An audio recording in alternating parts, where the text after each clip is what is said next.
Yes, we are live now. Hello friends, this is Imanshi and welcome to Let's Learn. सभी को good evening, नमस्कार, राम राम, सत श्री अकाल, अस्सलाम वालेकुम, what are you feel connected with.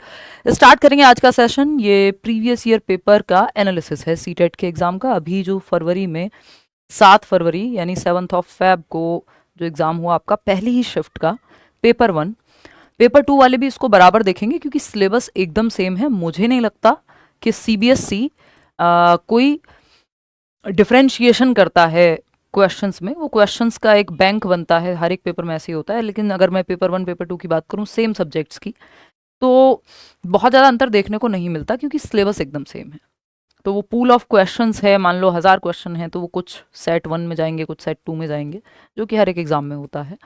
तो अगर आप पेपर 2 की तैयारी कर रहे हैं तो कुल मिला के बात यह है कि आपको पेपर 1 के सवाल भी पढ़ लेने चाहिए, और अगर आप पेपर 1 की तैयारी कर रहे हैं तो पेपर 2 के सवाल भी आपको करके जाने चाहिए, ताकि दोनों को ही कोई दिक्कत ना आए। 19-20 का कई बार लेवल 2 में हल्का सा अंतर रहता है, लेकिन अगर आपसे पेपर 1 के क्वेश्चन सॉल्व हो जा रहे हैं तो पेपर 2 के भी हो जाएंगे, एंड वाइस वर्सा। तो मतलब अगर कॉन्सेप्चुअल क्लैरिटी नहीं है, क्योंकि आजकल असर्शन रीजन के क्वेश्चंस पूछे ही जाते हैं, पूछने का तरीका थोड़ा सा बदला है पिछले कुछ सालों में, जब से पेपर ऑनलाइन हुआ है कॉन्सेप्चुअल और ज़्यादा हुआ है। सीटेट का ऐसा है कि वो धीरे धीरे 2011 से लेकर के 13 में एक बार पैटर्न बदला, और धीरे धीरे वो कॉन्सेप्चुअल और लेंदी ही होता गया है ना। सिलेबस सेम है बेशक, 13 से तो सिलेबस सेम ही है एटलीस्ट, या मोस्ट प्रोबेबली 11 से भी हो, तो कुछ इसमें ऐसा नहीं है कि कोई सरप्राइजिंग बात नहीं है। बट हाँ, 13 से तो मुझे अच्छे से याद है कि सेम ही है सिलेबस। चलिए खैर, समझते हैं कहानी क्या है। हो सकता है सिलेबस 2011 से ही सेम हो, बस पहले 1.5 घंटा मिलता था, अब 2.5 घंटा मिलता है पेपर में। सोचो 1.5 घंटे में 2-3% रिजल्ट उस समय रहता था। एनीवे, ये सब पुरानी बातें हो गई। अब आ जाइए आप आज के समय में। कुल मिला के बात यह है, अगर आप, बेहतर है कि आप 50 प्रीवियस ईयर क्वेश्चंस कर लें, बजाय कि आप 100 मॉक टेस्ट के सवाल लगाएं। ये मैं इसलिए कह रही हूं क्योंकि प्रीवियस ईयर हर एक पेपर में, सीटेट ही नहीं, हर एक पेपर में बहुत महत्वपूर्ण होता है। अराउंड 70% 75% तक मानते हैं कि उसी पे बेस्ड या सेम क्वेश्चंस रिपीट हो जाते हैं बहुत बार, थोड़ा बहुत ऑप्शन चेंज करके। सीटेट में तो ये बात इससे भी ज्यादा लागू होती है क्योंकि सिलेबस एकदम सेम है। आपको मैं बहुत पुराने समय पे आए हुए क्वेश्चंस को भी कैसे नए तरीके से पूछा जा रहा है ये भी बताऊंगी आज। और अगर आप प्रीवियस ईयर बहुत अच्छे से कर लेते हैं, सेट 1 सेट 2 ऐसे करके, तो अगर आप मॉक एक भी ना लगाएं, ये मैं बिल्कुल क्लियरली एकदम लॉजिकल बेसिस पे एनालिसिस करके आपको बता रही हूँ, सालों साल के एक्सपीरियंस के साथ, कि आप एक भी मॉक टेस्ट ना लगाएं, आपने एक भी नया सवाल ना लगाया हो। हालांकि मैं नए सवाल आपको करा रही हूँ, पिछले सेट में हमने काफ़ी नए सवाल किए, पूरा सेट नया किया, करेंगे ही। लेकिन ईमानदारी से अगर आप देखें तो एक भी क्वेश्चन अगर आपने मॉक टेस्ट का नहीं लगाया और प्रीवियस ईयर आपने पिछले 5 साल के या 4 साल के सारे सेट कर लिए, पेपर 1 पेपर 2 मिला करके, आपके 30 में से 30 आने से रोक ही नहीं सकता कोई। तो प्रीवियस ईयर को हल्के में नहीं लेना कि ये तो आ चुके हैं अब क्यों आएंगे। भाई वही टॉपिक है, वही सिलेबस है, वही कॉन्सेप्ट है, उसी को, बल्कि प्रीवियस ईयर की लैंग्वेज ज्यादा स्टैंडर्ड आपको मिलेगी। हालांकि हम तो कोशिश करते हैं मॉक टेस्ट में भी सेम लेवल की जो है लैंग्वेज रहे। सेलेक्टेड लोग हैं जो क्वेश्चंस बनाते हैं, टीम में अच्छे लोग हैं, और आजकल तो एआई का भी ज़माना है, तो उसको बहुत लेवल्स पे चेक करके उस तरह से फ्रेश क्वेश्चंस भी आते हैं कि लेवल लगभग सेम रहे। लेकिन फिर भी जो स्टैंडर्ड पेपर है सीबीएसई का, वो हमेशा आपको ज़्यादा हेल्प करेगा जब बात आपकी कॉन्सेप्चुअल क्लैरिटी की आती है, या किस भाषा में, किस तरीके से, किस लय में सवाल पूछे जाते हैं। ये अगर आपको जानना हो तो आप उस जिस भी पेपर की तैयारी कर रहे हैं उसके प्रीवियस ईयर लगाएं। तो होपफुली मैंने आपको प्रीवियस ईयर की इंपॉर्टेंस क्लियर कर दी होगी। थोड़ा सा हम लेट हैं, again I am struggling with this migraine thing, पता नहीं कितना समय लगेगा बट हो जाएगा ठीक। और मैं फिर से डॉक्टर के पास एक बार जाऊंगी, मंडे मिलेंगे इसके बाद हम, और कई दिन बाद आज मिल रहे हैं बैचेस में, आज वापस से क्लासेस शुरू हुई। तो कोशिश तो ये है कि रेगुलरली हम लोग मिल पाएँ। थोड़ा बहुत ऊपर नीचे तबीयत की वजह से हो रही हैं चीज़ें, तो आप प्लीज़ मैनेज कर लीजिए। चलिए खैर, आते हैं, बढ़िया से तैयारी करा देंगे, समय हमारे पास है ना।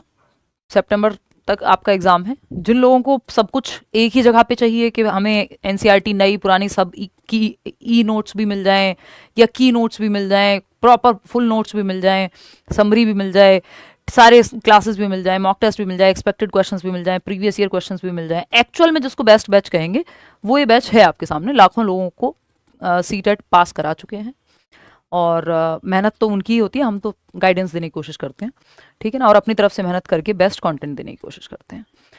करियरविल ऐप आप डाउनलोड करेंगे और वहाँ जाकर के आप एनरोल कर सकते हैं। पेडागोजी स्पेशल बैच उन लोगों के लिए जो सीटेट को छोड़ के बाकी किसी एग्जाम में, बाकी किसी टीचिंग एग्जाम में, चाहे वो यूपी का हो या कोई और एग्जाम हो, एग्जाम की तैयारी कर रहे हैं, टीचिंग एग्जाम की, तो उनके लिए पेडागोजी स्पेशल में।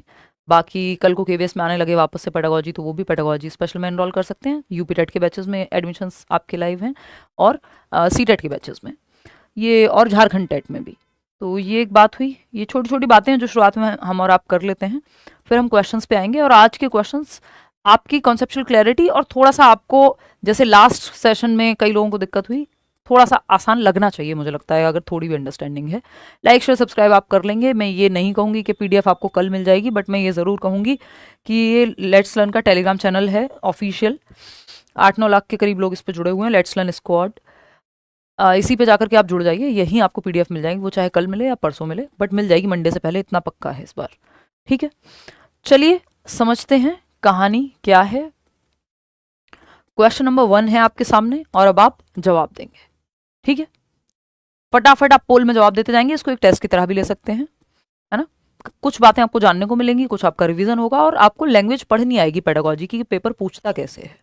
ठीक है, असर्शन यानी कथन क्या कहता है? Some children have characteristics that resemble their parents while others are markedly different from their parents. यानी कुछ बच्चों में ऐसी विशेषताएं होती हैं जो उनके माता पिता से मिलती हैं, जबकि अन्य अपने माता पिता से स्पष्ट रूप से भिन्न होते हैं। यानी कुछ बच्चों में जो कैरेक्टरिस्टिक्स हैं, चाहे वो उनके नेचर में हो, फेशियल एक्सप्रेशन में हो, आंखों में हो, है ना, वो फिजियोलॉजी उनकी हो सकती है कि वो उनका बॉडीली स्ट्रक्चर जो है, फिजिक पेरेंट्स से मिलती हो, या स्वभाव मिलता हो, आदतें मिलती हो, या फिर कई बार ऐसा होता है कि ये सब नहीं मिलता पेरेंट्स से, इसकी भी पॉसिबिलिटी है। ठीक है, तो ये बात सही है कि गलत है? ये बात सही है मेरे हिसाब से। क्यों सही है अभी आएंगे उस पर, पहले आप जवाब दे दीजिए। 82% लोग फर्स्ट ऑप्शन कह रहे हैं। लेट्स सी रीजन क्या है इसका। Working out how much of any characteristic is due to nature और genes and how much is due to nurture और environment is a complex issue. यानी ये जान पाना, यह पता लगाना कि कोई विशेषता वंशानुक्रम या आनुवांशिकता के कारण कितनी है और पोषण या वातावरण के कारण कितनी है, एक जटिल मुद्दा है। ये कॉम्प्लेक्स इशू है कि किसी का नेचर अगर एंगर है उसके अंदर बहुत ज्यादा, या फिर जो टेम्परामेंट है कुछ हद तक, क्या काफी हद तक हेरिडिटी से प्रभावित होता है, लेकिन अगर हो सकता है किसी के पिताजी बहुत गुस्सा करने वाले हों और बच्चा जो है वो ना करता हो, या दोनों पेरेंट्स भी हों और बच्चा ना करता हो, उनसे स्वभाव एकदम अलग हो। तो अब इसमें दोनों फैक्टर्स प्ले करेंगे, तब जाकर के ऐसा होगा। यह हो सकता है बिल्कुल सेम हो, तो कुछ चीजों में हम अपने पेरेंट्स के जैसे होते हैं, कुछ चीजों में हम उनसे बिल्कुल अलग होते हैं। इसका रीजन क्या है? इसका रीजन कॉम्प्लेक्स है, जटिल है। कोई एक यस और नो वाला आंसर नहीं है कि सिर्फ हेरिडिटी यानी आपकी जेनेटिक्स की वजह से, यानी आपके पेरेंट्स की वजह से, या फिर सिर्फ एनवायरमेंट की वजह से कि आपको एनवायरमेंट ऐसा मिला। कई बार बर्बाद एनवायरमेंट में भी गजब के लोग आपको मिल जाएंगे, बहुत रेयर है लेकिन होता है। और कई बार बहुत अच्छा एनवायरमेंट होने के बावजूद भी व्यक्ति एक नंबर का चोर हो सकता है, और ऐसे उदाहरण आपके सामने भरपूर हैं, जो देश छोड़ तक करके भाग गए लोग पैसा लेकर के, है ना। तो ये जो कहानी है, हालांकि ये थोड़ा जनरलाइजेशन होगा, ये भी कॉम्प्लेक्स ही इशू है। तो हम किसी भी चीज को ये नहीं कह सकते ये सिर्फ हेरिडिटी की वजह से या सिर्फ एनवायरमेंट की वजह से, कॉम्प्लेक्स इंटरप्ले है ना, जटिल अन्योन क्रिया है। ये बात भी एकदम सही है, और ये बात भी सही है कि कुछ कैरेक्टरिस्टिक हमारे मिलते हैं, और इसका रीजन क्या दिया है, क्योंकि ये कॉम्प्लेक्स इंटरप्ले है, इसलिए कुछ नहीं भी मिलते कई बार। तो both A and R are true, and R is the correct explanation of A. हमें पता है कि इसमें 3 स्टेप प्रोसेस होता है। असर्शन और रीजन वाले क्वेश्चंस अगर आप मेरे साथ प्रैक्टिस करते रहेंगे तो आपको ये क्लियर हो जाएगा कि ये क्वेश्चंस में गलती नहीं होगी। सिंपल 3 स्टेप प्रोसेस है इन क्वेश्चंस को करने का। 4 से 5 क्वेश्चन आते हैं पेपर में। बहुत ही उस दिन आपका गुड डे हुआ तो हो सकता है 2 क्वेश्चन आ जाएं आपके पेपर में, अदरवाइज 4 से 5 6 तक क्वेश्चन आ जाते हैं असर्शन रीजन के। पहला स्टेप है इस ए को चेक करना, ये स्टेटमेंट सही है या नहीं। अगर सही है तो फिर ये आर को चेक करना कि ये आर सही है कि नहीं है। फिर थर्ड स्टेप है ये आर इस ए के लिए सही है या नहीं है। ये 3 स्टेप प्रोसेस इसमें होता है। अगर दोनों में से कोई भी एक गलत निकल जाए तो फिर तो तीसरे स्टेप पे जाने की जरूरत ही नहीं है, दूसरे स्टेप पे कहानी खत्म हो जाएगी। ठीक, तो ये नहीं कह सकते कि दोनों सही हैं बट आर करेक्ट एक्सप्लेनेशन नहीं है। भाई इसी के बारे में तो एक्सप्लेन कर रहा है तो करेक्ट क्यों नहीं है, बाकी के तो बनते ही नहीं है। तो first option is the right answer over here. Question number 2 देखिएगा, which of the following statements about development is correct. विकास के बारे में कौन सा एक स्टेटमेंट है जो सही है।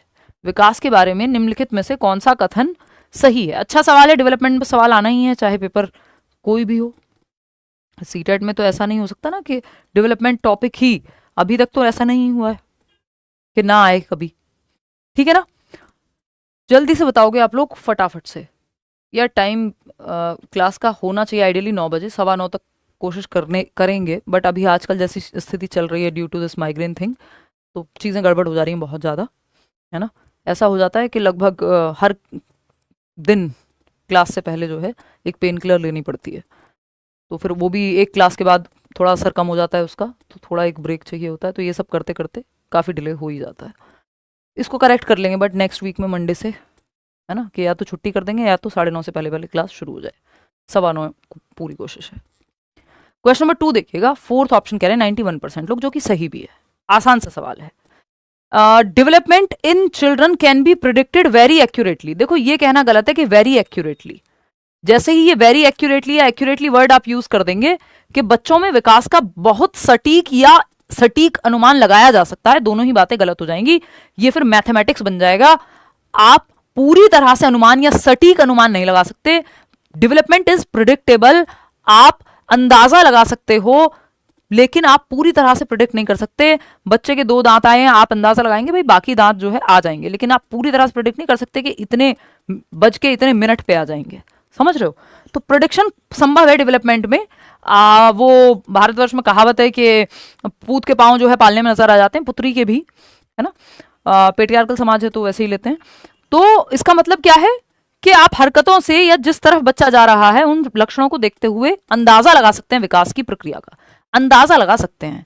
आपको ऐसे बच्चे मिल जाएंगे जिनको टीचर्स क्लास में ये कहते थे तुमसे कभी कुछ नहीं होगा, तुम कुछ नहीं कर पाओगे, बिल्कुल बेकार हो, यूजलेस हो, माँ बाप का नाम बर्बाद करोगे, फलाना करोगे, ये वो, और वो बच्चा बहुत बेहतरीन कर रहा हो अपने जीवन में स्कूल से निकल करके। तो यू नेवर नो, प्रेडिक्ट कोई नहीं कर सकता। वो उस समय के लक्षणों को देख करके टीचर ने बोल दिया, लेकिन आपको पता ही नहीं ह्यूमन पोटेंशियल कितना है, व्यक्ति कितना सीख सकता है, किस दिशा में कब वो दिशा बदल सकता है। तो ये जो बच्चों में विकास का बहुत सटीक अनुमान कोई नहीं लगा सकता, सटीक नहीं लगा सकते अनुमान लगा सकते हो, दैट इज संभव, यानी प्रेडिक्शन संभव है, पूरी तरह से प्रेडिक्शन संभव नहीं है। Development is a simple and unitary process. देखिए ध्यान रखिएगा, ये विकास हो, सामाजिकरण हो, लर्निंग हो, यानी चाहे वो डेवलपमेंट हो, चाहे वो लर्निंग की प्रोसेस हो, चाहे वो सोशलाइजेशन की प्रोसेस हो, कोई भी प्रक्रिया, चाहे वो लव की प्रोसेस हो, कोई भी प्रक्रिया सिंपल नहीं होती, प्रक्रियाएं हमेशा कॉम्प्लेक्स होती हैं। तो जब भी कहीं बात आ जाए पूरे चाइल्ड डेवलपमेंट में कि ये प्रोसेस है और सिंपल है, तो ये दोनों चीजें एक साथ नहीं चलती, है ना, ये विपरीतार्थक है एक तरह से। प्रक्रिया है और सिंपल है, तो प्रक्रिया कभी भी सिंपल नहीं होती, चाहे प्रेम की हो, चाहे समाजीकरण की हो, चाहे सीखने की हो, अधिगम की हो, है ना। प्रोसेस इज ऑलवेज कॉम्प्लेक्स, ये सिंपल नहीं हो सकती कि 1 + 1 = 2 हो जाए, यहां पे नहीं, प्रोसेस कॉम्प्लेक्स होती है। वूम टू टूम चलता है डेवलपमेंट, सोशलाइजेशन बर्थ से शुरू हो जाता है और चलता है, प्रक्रियाएं कॉम्प्लेक्स होती हैं हमेशा, ठीक है ना। चाहे जुड़ने की प्रक्रिया हो, अलग होने की प्रक्रिया हो, है ना, पैचअप हो, ब्रेकअप हो, इन सब एग्जाम्पल से आपको ज्यादा जल्दी समझ में आता है। तो ये आप ध्यान से रखें, समझेंगे। विकास एक सरल और एकात्मक प्रक्रिया जी नहीं, बिल्कुल भी नहीं, यूनिटरी नहीं है, ये मल्टी डायमेंशनल प्रक्रिया है, कोई एक ही दिशा में होती है नहीं, और सिंपल तो होती ही नहीं है कोई भी प्रक्रिया, तो दोनों गलत हो गए। Development can always be measured precisely. देखिए हमेशा मेजर नहीं कर सकते डेवलपमेंट के कुछ हिस्सों को, जैसे ग्रोथ, जो फिजिकल चेंजेस हैं, जैसे हाइट आप मेजर कर लोगे, और हाइट ग्रोथ का हिस्सा है और ग्रोथ खुद डेवलपमेंट का हिस्सा है। तो आप ग्रोथ यानी डेवलपमेंट के कुछ एस्पेक्ट को मेजर कर सकते हो, कुछ पहलुओं का विकास के मापन संभव है, सटीक तौर पे पूरी तरह से मापन संभव नहीं है। आपकी समझ कितनी बढ़ी आप नहीं माप पाएंगे। 250 ग्राम कल से आज तक समझ बढ़ गई ये थोड़ी कहोगे। हाइट आप माप सकते हो, तो कुछ पहलुओं को माप सकते हो, सबको नहीं। फोर्थ है development is multi dimensional and multi direction. ये आप बिल्कुल गांठ बांध लीजिए, जैसा कि पुराने लोग कहते हैं, यानी इसको आप एकदम दिमाग में रखिए, बिठा लीजिए कि एकदम सही परफेक्ट बात है, 1 नंबर में आ ही जाता है कहीं ना कहीं, कि विकास एक बहुआयामी और बहुदिशात्मक प्रक्रिया है।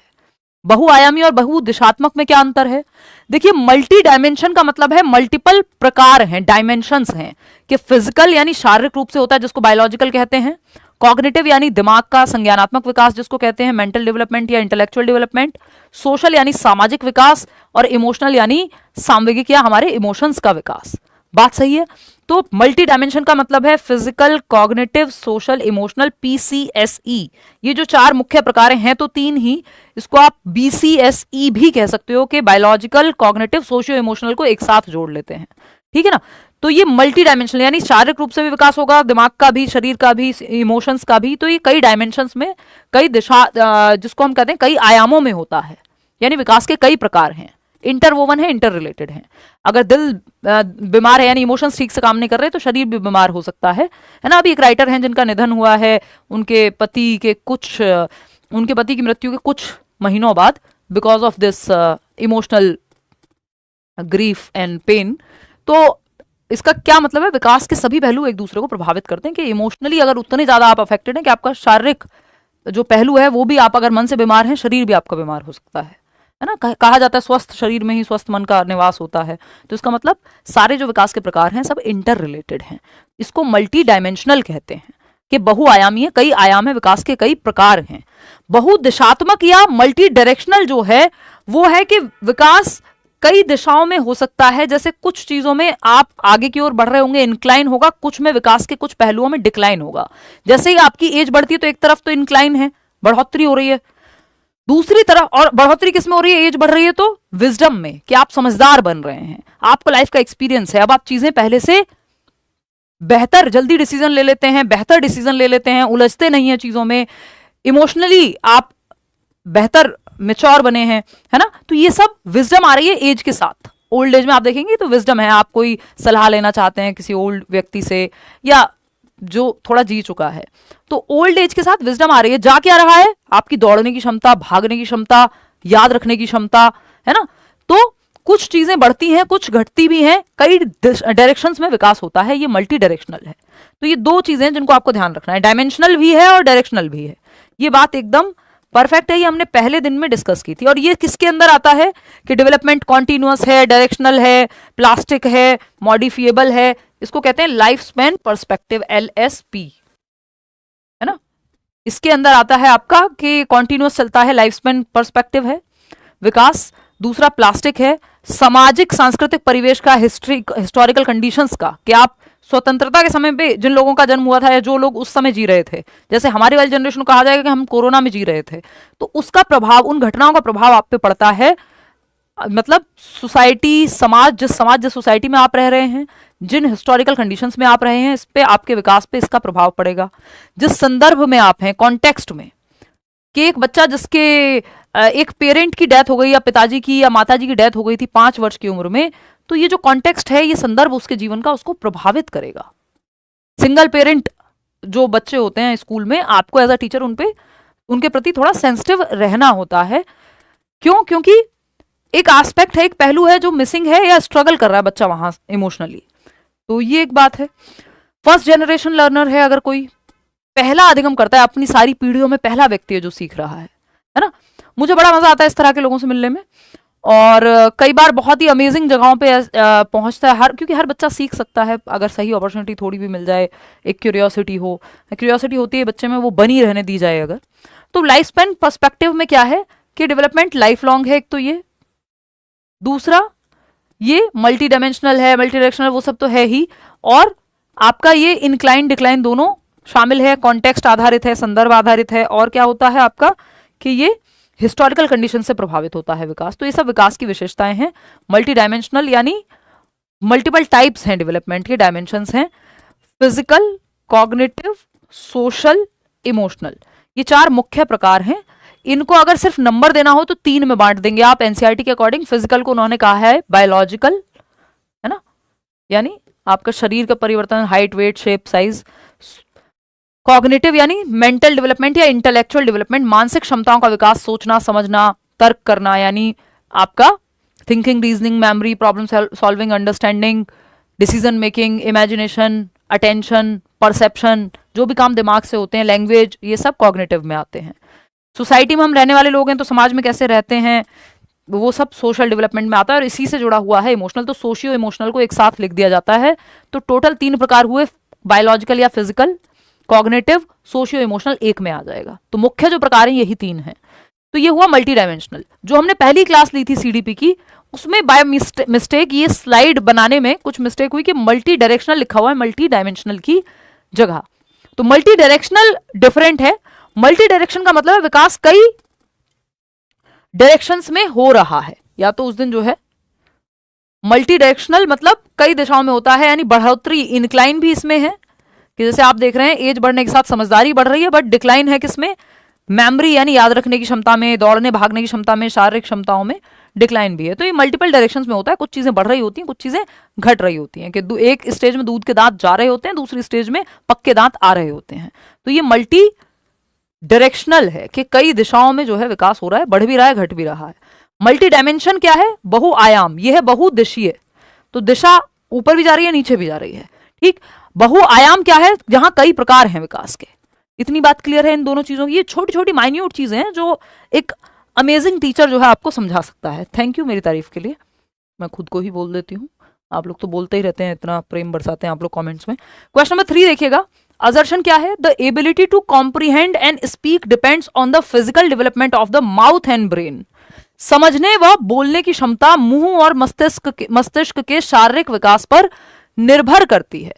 देखिए हमारी क्लास में आप थोड़ा सा समय लेकर के ही आए, क्योंकि अब आदत ऐसी हो गई, मैं कितनी भी जल्दी करूं तो 1.5 घंटे से पहले सेशन खत्म नहीं हो पाता है। अब कोशिश है उसको 2 घंटे की तरफ ले जाने की, है ना। तो तसल्ली से पूरा टाइम निकाल करके आए, क्योंकि कई क्वेश्चंस आपको लगेंगे यार आसान है, बट मैं चाहती हूं कि आप एक एक चीज के कॉन्सेप्ट को बिल्कुल दिमाग में बिठा लें, जब नए तरीके से भी पूछा जाए तो वो आप उसमें मार ना खाएं, है ना। 2 मिनट एक्स्ट्रा लग जाए, रील कम चला लेना, बट कॉन्सेप्ट अच्छे से समझ लो, काम आएगा बहुत आगे, ठीक है ना। कितने लर्नर्स हैं जो सीटेट की कोचिंग्स तक देते हैं अपने अपने शहरों में पढ़ करके, और वो बताते हैं मीटअप्स में आकर के कि आपसे ऑनलाइन पढ़ा था, बैच से पढ़ा, यूट्यूब से पढ़ा, और मैं पढ़ाता हूँ अपने आसपास अब ऑफलाइन में, और ठीक चल रहा है। तो सीखा हुआ कभी बेकार नहीं जाता। वैसे तो ईश्वर करे कि आप जो है जिस नौकरी के लिए तैयारी कर रहे हैं, बचाने के लिए या पाने के लिए, वो मिल जाए आपको सही मेहनत करके। समझने व बोलने की क्षमता मुंह और मस्तिष्क के शारीरिक विकास पर निर्भर करती है, कि जो आपकी एबिलिटी है कॉम्प्रीहेंड करने की, समझने की, और and speak depends on the physical development of the mouth and brain. भाई ब्रेन का कोई एक पार्ट है, कोई नर्व है जो ठीक से डेवलप ही नहीं हो पाई, तो आपकी जो कॉम्प्रीहेंशन है यानी भाषा को समझने की जो क्षमता है, सब में सेम नहीं होती, वो गड़बड़ हो सकती है।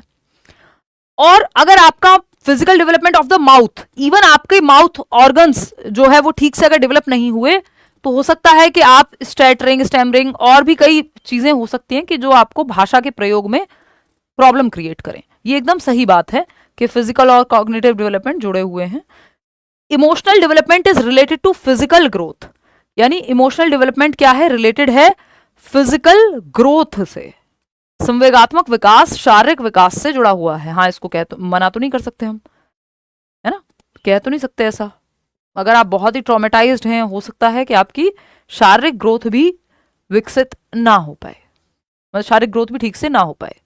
इतनी बात क्लियर है। Both A and R true या नहीं है ट्रू, बताओ, दिखाना एक बार लैपटॉप। अब ठीक से चल रहा है, चलिए।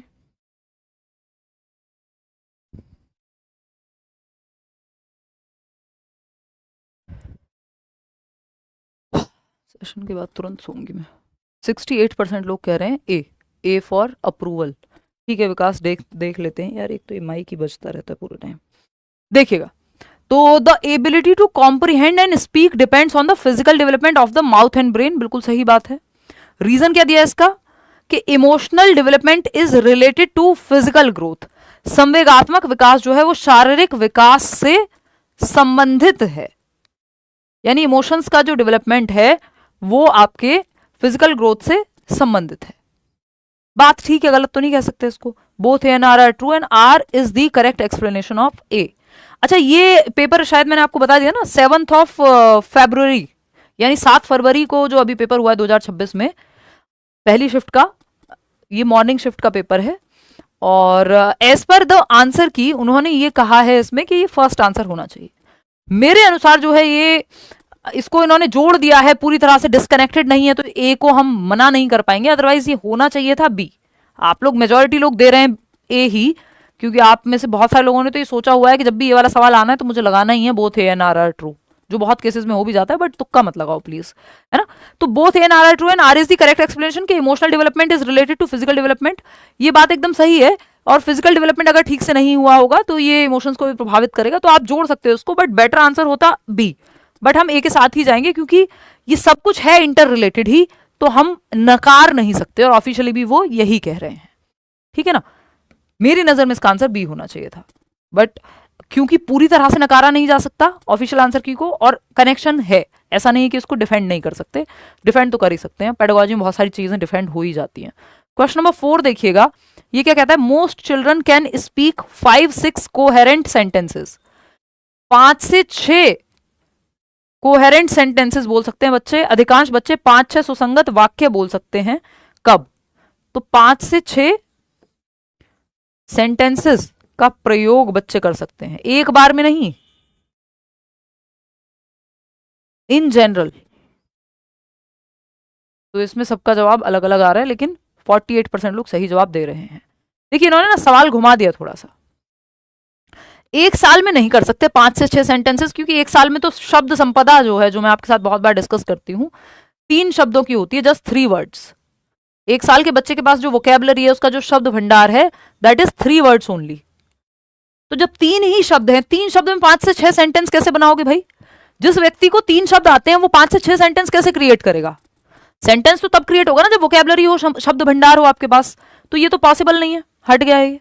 5 साल का बच्चा तो भरपूर भाषा का प्रयोग एक अडल्ट के जैसे करने लगता है, बट थोड़े सिंपल सेंटेंसेस उसके रहते हैं, लेकिन वो भरपूर सेंटेंसेस का प्रयोग कर सकता है।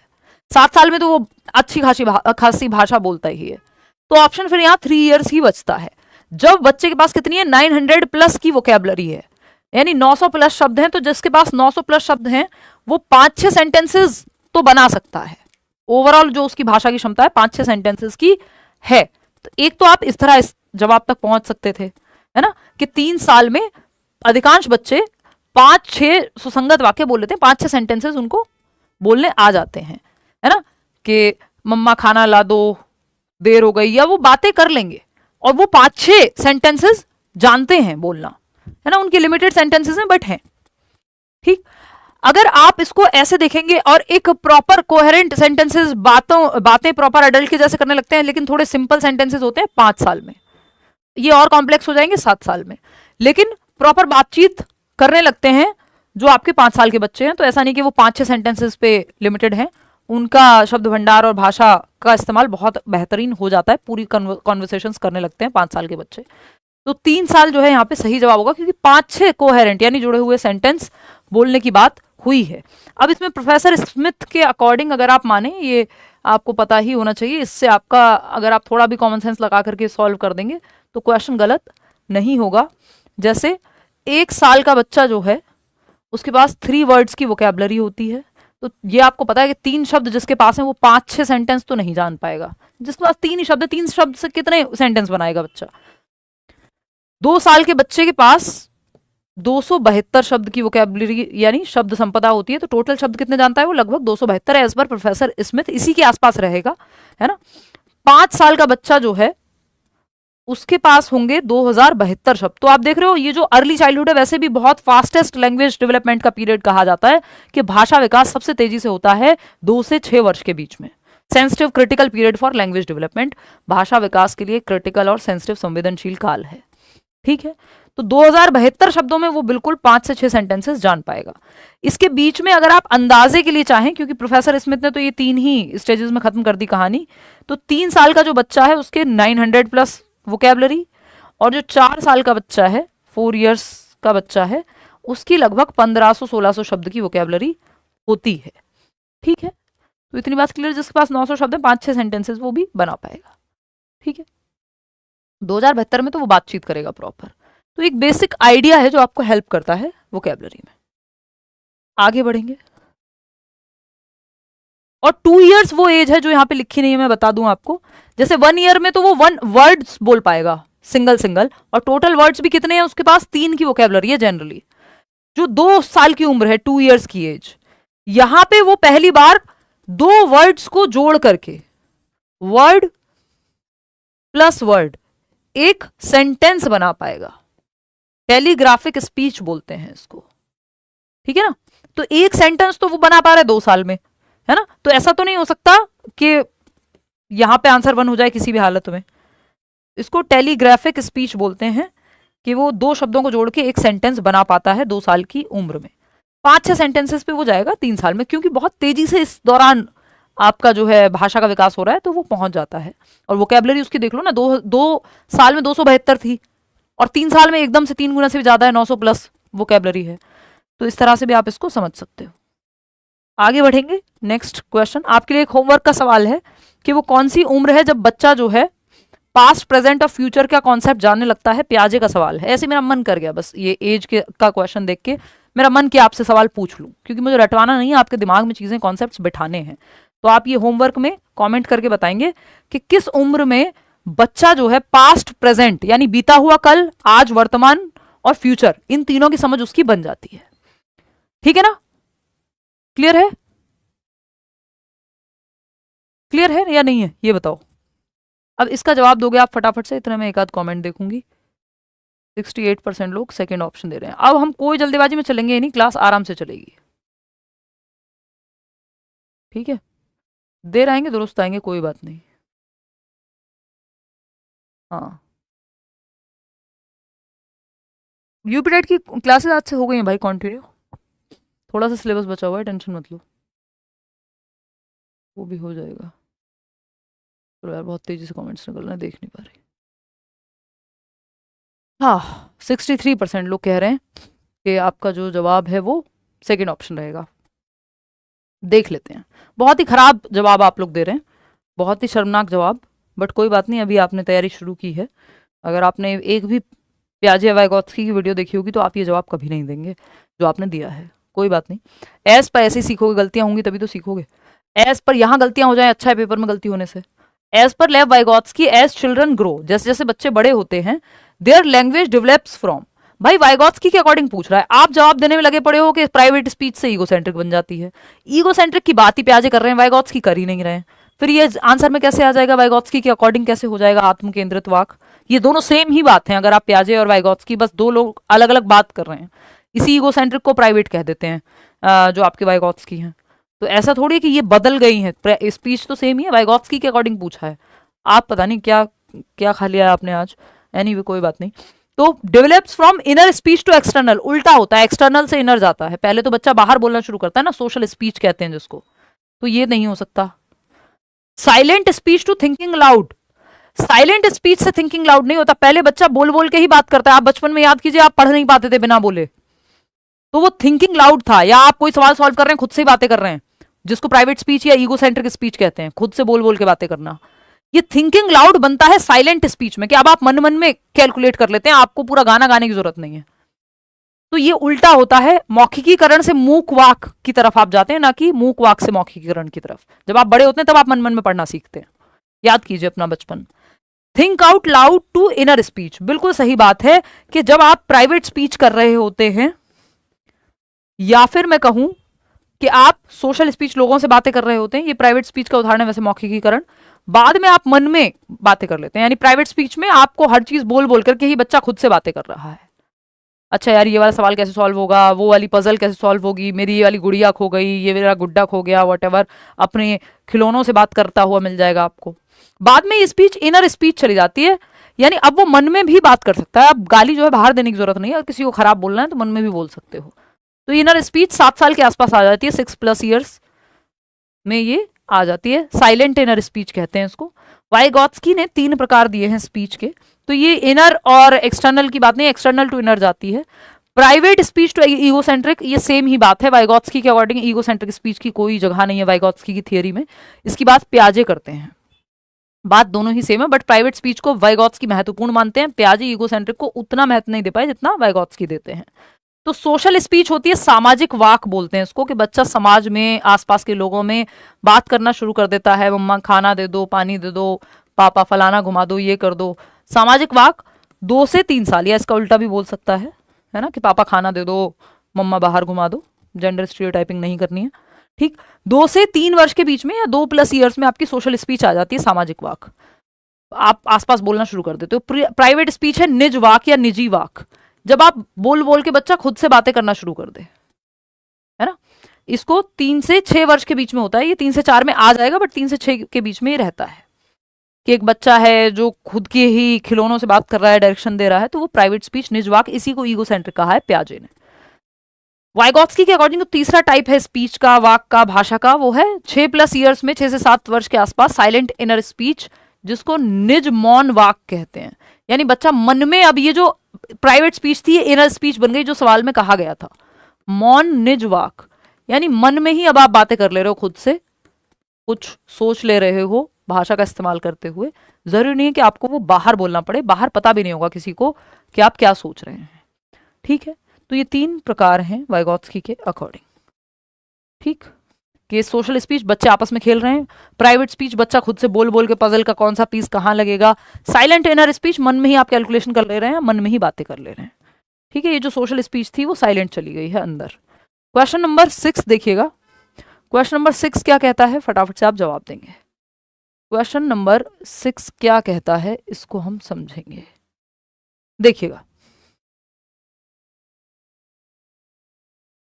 जल्दी से आप जवाब देंगे, मैं थोड़ा सा जल ग्रहण करूंगी, बहुत ज़्यादा ही स्लो चल रहे हैं हम कुछ,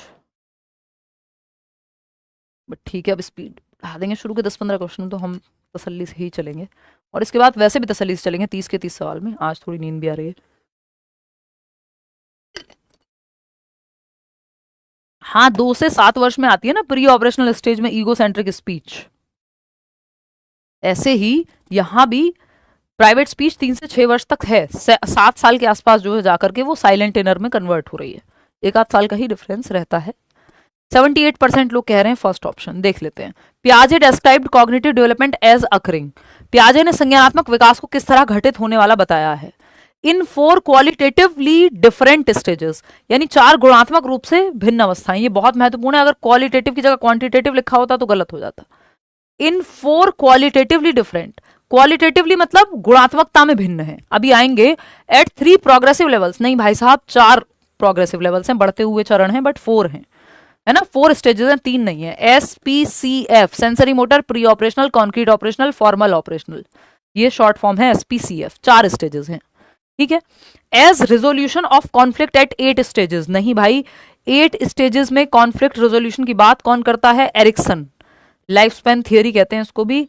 आइडेंटिटी क्राइसिस की बात की है इन्होंने, तो ये 8 अवस्थाओं का इन्होंने ही पूरे जीवन को अवस्थाओं में बांट दिया है। In a continuous manner from birth through adulthood, नहीं पियाजे के अकॉर्डिंग या जो भी व्यक्ति स्टेजेस की बात कर रहा है, बर्थ से अडल्टहुड की बात कर रहा है, वो डिसकॉन्टिन्यूअस मानेगा, यानी स्टेजेस में होता है डेवलपमेंट, ना कि कॉन्टिन्यूटी में। वो वाइगॉत्स्की के अकॉर्डिंग है जो सतत है, लेकिन पियाजे के अकॉर्डिंग असतत है, क्योंकि ये स्टेजेस में टूट के बनता है। देखिए पियाजे की स्टेजेस का अगर चार्ट बनेगा डेवलपमेंट का, तो ऐसे बनेगा कि 4 क्वालिटेटिवली डिफरेंट स्टेजेस में विकास होगा। वहीं अगर वाइगॉत्स्की का बनेगा तो वो कुछ ऐसा बनेगा कि कॉन्टिन्यूटी में होगा, क्योंकि वो एज वाइज स्टेजेस नहीं देते, बस भाषा के 3 प्रकार उन्होंने दिए हैं। इतनी बात क्लियर है। तो एक तो आपको ये समझ में आया कि पियाजे के हिसाब से डेवलपमेंट डिसकॉन्टिन्यूअस है। दूसरा, ये जो स्टेजेस हैं ये क्वालिटेटिवली डिफरेंट है। क्वालिटेटिवली डिफरेंट है मतलब, देखिए पियाजे कहते हैं बच्चे की जो थिंकिंग है वो बड़ों से, अडल्ट से डिफरेंट होती है क्वालिटी में। तो क्वालिटेटिवली ही हर एक स्टेज में क्वालिटी बदल जाएगी, गुणवत्ता बदल जाएगी, सोच बदल जाएगी, बच्चे की सोच की क्वालिटी बदल जाएगी। तो ये क्वालिटेटिवली डिफरेंट है स्टेजेस। क्वालिटी में डिफरेंस है, या फिर आप कह सकते हो काइंड में डिफरेंस है, ठीक है ना। अमाउंट सेम रहता है, यानी बच्चा भी सोचता है, आप भी सोचते हैं, जितना आप सोच रहे हैं बच्चा भी सोचता है। क्वांटिटी में अलग नहीं है, क्वांटिटेटिवली डिफरेंट नहीं है, क्वांटिटी में सेम है, या क्वांटिटी में डिफरेंस नहीं है। पियाजे के अकॉर्डिंग इन स्टेजेस में क्वालिटी में, गुणवत्ता में डिफरेंस है, काइंड में अंतर है, प्रकार में अंतर है, मात्रा सेम है। ये जो 4 स्टेजेस हैं इनमें सोचने की मात्रा में कमी नहीं है ना। 4 बातें आपके दिमाग में आती हैं, 4 थॉट आपके दिमाग में आते हैं सुबह से शाम तक, या 40,000 आते हैं, तो बच्चे के भी आते हैं। बस फर्क इतना है कि आप अपने टूटे हुए दिल के बारे में सोचते हैं, वो अपने टूटे हुए खिलौनों के बारे में सोचता है, या अपने टूटे हुए पेन के बारे में सोच लेगा, है ना। तो quality of thought is different. कि हो सकता है मेरा भाई ही जस्ट टर्न्ड 18, तो हो सकता है, हो क्या सकता है, होता ही है बहुत बार कि मैं काम के बारे में कुछ सोच रही हूँ या काम में लगी हुई हूँ, वो अपनी क्रश के बारे में कुछ सोच रहा है ना। हमारे तो क्रशेस जो है सब क्रश हो गए अभी स्टेज में जा आकर के, मजाक कर रही हूँ, बट ऐसा ही है। तो सोचता वो भी है, यानी अमाउंट है, क्वांटिटी है, वहां भी काइंड डिफरेंट है। सोचता बच्चा भी है, सोचते आप भी हैं, बस सोच का फर्क है, किस तरह सोचते हैं, उस क्वालिटी का, काइंड का अंतर है। अब इसको कहीं से भी ये मत मान लेना कि जो बच्चा सोच रहा है वो इंफीरियर है और आप जो सोच रहे हैं वो बड़ा सुपीरियर है। वो उसके लिए महत्वपूर्ण है, जो आप सोच रहे हैं वो आपके लिए महत्वपूर्ण है। बात सही है या नहीं? हाँ, ठीक है। चलिए खैर आगे बढ़ते हैं। First option is the right answer कि क्वालिटेटिवली डिफरेंट है, ना कि क्वांटिटेटिवली। मात्रात्मक रूप से अलग नहीं है, प्याजे की जो स्टेजेस हैं वो गुणात्मक रूप से अलग हैं। क्वेश्चन नंबर 7 देखिएगा। Rama was mean to her brother Tahir. Rama एक बच्ची है, अपने भाई ताहिर के साथ थोड़ा खराब व्यवहार किया या मतलबी तरीके से व्यवहार किया उसने। Next day Tahir got sick. अगले दिन क्योंकि सही से व्यवहार नहीं किया अपने भाई ताहिर के साथ, तो रमा का भाई जो ताहिर है वो बीमार हो गया अगले ही दिन। Rama concluded that she made her brother sick. Rama ने निष्कर्ष निकाला कि उसने अपने भाई को बीमार कर दिया है। उसका भाई उसके गलत व्यवहार के कारण जो है बीमार हुआ है, क्योंकि उसने मीन तरीके से या कोई टॉन्ट मार दिया या सेल्फिश रही, वॉटेवर, उसने सही व्यवहार नहीं किया अपने भाई के साथ, तो उसकी वजह से उसका भाई बीमार पड़ गया है। कि देखो तुमने अपने भाई को परेशान किया ना, वो आज बीमार पड़ गया, ऐसा रमा को लगता है। अब अकॉर्डिंग टू पियाजे which stage of cognitive development is Rama in. यानी पियाजे के अनुसार रमा संज्ञानात्मक विकास के किस चरण में है? 4 स्टेजेस हैं, अभी बताया था आपको, SPCF। अब यहां पे रमा को लग रहा है कि उसके व्यवहार की वजह से बच्चा बीमार हुआ है, उसका भाई, जबकि हो सकता है अंदर कोई इन्फेक्शन बन रहा हो सकता है मच्छर ने काट लिया हो सकता है ठंड लग गई हो, 50 और कारण एक्चुअल में हो सकते हैं। लेकिन रमा का ये सोचना कि मेरे इस व्यवहार से जो है मेरा भाई बीमार पड़ा है ना, जैसे किसी बच्ची की वास्तविक घटना पे आधारित है कि एक पेरेंट से एक बेटी की अपने पिताजी से लड़ाई हुई करियर को लेकर के, नहीं मुझे ये करना है और वो करना है। फिर अगले दिन उनको हार्ट अटैक आ गया। तो वो बेटी जो है अपना पूरा जीवन या आगे के कम से कम 20 साल ये सोचते हुए बता देती है कि क्योंकि मेरे पिताजी से जो है कॉन्फ्लिक्ट हुआ, इसलिए उनको हार्ट अटैक हो गया। इट कैन बी और कैन नॉट बी ट्रू, दोनों ही बातें हो सकती हैं, है ना। हो सकता है अंदर ही अंदर कोई और प्रॉब्लम चल रही हो, हार्ट हेल्थ का हमें पता नहीं है ना, उसकी वजह से कुछ हुआ हो। लेकिन अगर आप यही मान के बैठेंगे नहीं एक ही यही रीजन हो सकता है, या फिर यहां पे रमा ने मान लिया कि मैंने तो सही तरीके से व्यवहार नहीं किया इसलिए बुखार आ गया मेरे भाई को, तो ये एनिमिस्टिक थिंकिंग है या ईगो सेंट्रिक भी है कुछ हद तक ये, है ना। प्री ऑपरेशनल स्टेज, क्योंकि अपने व्यवहार को सेंटर में रख लिया है ना। पूर्व संक्रियात्मक अवस्था 2 से 7 वर्ष, है ना, 2 से 7 वर्ष। आगे बढ़ेंगे, देखना सीटेट में कितना बेहतरीन तरीके से पेपर बनाया जाता है ना। यहां पे अब कई लोगों को मिर्ची भी लगेगी, बट देख रहे हो आप एक जगह पे लिखा हुआ है बहन का नाम क्या है, रमा, भाई का नाम क्या है, ताहिर। आमतौर पे हमें क्या लगेगा, ये कैसे पॉसिबल है भाई, जिस कंडीशनिंग से हम बड़े हुए हैं कि ये तो एक सर्टेन रिलीजन का नाम है, ये दूसरे धर्म का नाम है, ये कैसे पॉसिबल है, जबकि नाम कोई भी रख सकता है भाई, है ना। तो वैसे तो मेरे बच्चे नहीं है, जैसे मुझे कबीर नाम बहुत पसंद है तो शायद मैं रखती, मतलब बच्चे क्या नहीं है प्रैक्टिकली। तो वो ये क्या बात हुई, धर्म से नाम का क्या लेना देना। तो वो जो जेंडर स्टीरियोटाइपिंग है या फिर डाइवर्सिटी है या फिर जिस इंडिविजुअल डिफरेंसेस की हम बात करते हैं, टीचर को जो सेक्युलर बाय डिफॉल्ट होना चाहिए, टीचर का सेक्युलर होना कोई बहुत 30 मार खान बात नहीं। अभी हमने कुछ टाइम पहले सीटेट में इंटरव्यू किया था, एक मौलाना आए थे वहाँ से, अगर मैं सही हूँ तो हो सकता है कुछ और बोलते हो उर्दू में उनको, तो मदरसे में पढ़ाते हैं, बेसिकली मदरसे के टीचर थे बिहार से। तो उनका हमने इंटरव्यू किया था, तो हम कुछ बात कर रहे थे, तो उस पर किसी का तो कमेंट आया और मैंने बड़ा, मतलब बाय चांस की बात है कि वो इंस्टाग्राम पे देख लिया रील के माध्यम से, तो उन्होंने लिखा हुआ ये टीचर तो बहुत सेक्युलर है। इस बात पे वो भड़के हुए थे जिन्होंने कमेंट लिखा हुआ था। टीचर है और सेक्युलर नहीं है तो प्रॉब्लम है, आप बाकी कुछ जो भी आपका जाति धर्म वॉटेवर जो भी है वो सब सेकेंडरी है या नहीं है, जैसे ही आप क्लास में एंटर करते हैं आप टीचर हैं सिर्फ। तो टीचर का सेक्युलर होना कोई बहुत दुख की बात नहीं है, टीचर का सेक्युलर ही होना जरूरी है, या फिर टीचर का धर्म बाहर है, क्लासरूम अलग है ना। बाकी सब चीजें सेकेंडरी, आपके लिए तो सारे बच्चे आपके हैं ना, आप ये तो नहीं कर सकते कि आप अपने पर्सनल बायसेस लेकर के आ जाएं। खैर छोड़िए, ये सब बातें तो चलती रहेंगी, बट ये बहुत ही बढ़िया तरह से जो इन्होंने रिलीजन न्यूट्रल लैंग्वेज का यहाँ पे इस्तेमाल किया है कि हमारे दिमाग में जो बायसेस बने हुए हैं कि नहीं ये नाम ये पर्टिकुलर धर्म ही रख सकता है, ठीक है ना। तो हाँ, बात रही कबीर की, तो वो तो नहीं हो रहा है मुझे लग रहा है इस जीवन में, बट मैं जस्ट बता रही थी कि ऐसी सी बात है।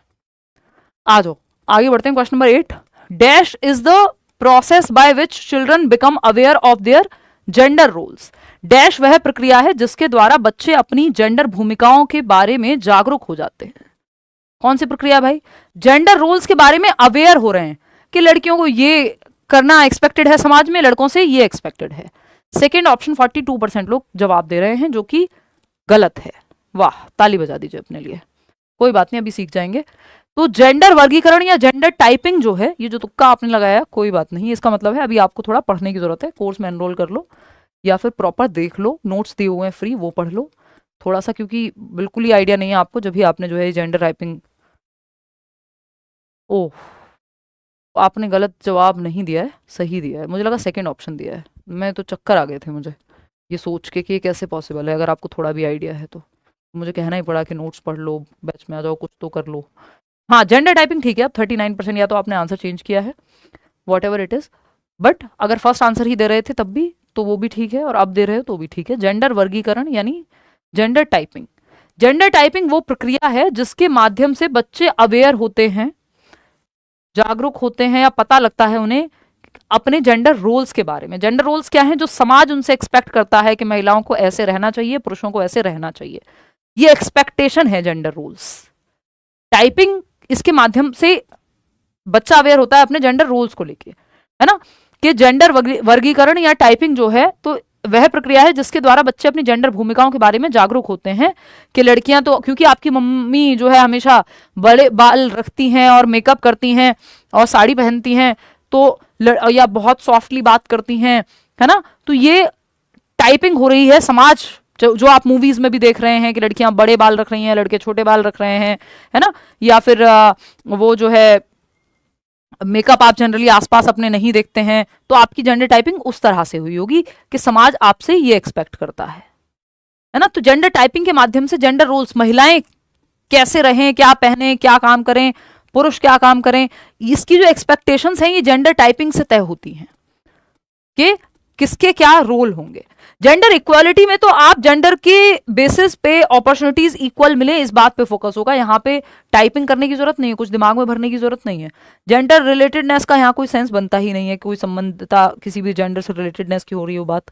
जेंडर होमोजेनिटी का मतलब है कि सारे जेंडर, जो भी जेंडर है उसमें सारे लोग सेम ही हैं, जो कि यूजलेस बात है यहाँ पे, ठीक है। तो यहाँ पे एक ही ऑप्शन सही बचता है, जेंडर टाइपिंग, और ये आपके काम का भी है, ये हम डिस्कस करते भी हैं बैच में भी। वैसे भी जेंडर टाइपिंग बेसिकली वो प्रोसेस है जिसके माध्यम से बच्चे अपने जेंडर रोल्स को लेकर के अवेयर होते हैं या जागरूक होते हैं कि समाज जेंडर टाइपिंग कर रहा है आपकी, ये दिखा करके कि लड़कियां ये पहनती हैं, लड़के वो पहनते हैं, ये ऐसे चलती हैं, ये काम लड़कियां करती हैं, ये काम लड़के करते हैं, है ना। ये एक्सपेक्टेशन है एक समाज की। हो सकता है अमेरिका में अलग हो, इंडिया में अलग हो। स्टीरियोटाइप की जब आप बात करते हैं तो स्टीरियोटाइप एक्सपेक्टेशन नहीं है, वो उन्होंने मान लिया है कि ये ऐसे होगा, उसमें अजम्पशन है, उनका बिलीफ है। यहां पे एक्सपेक्टेशन है कि ऐसा होना चाहिए, बट हो सकता है किसी घर में अलग हो उससे। तो ये कहानी है।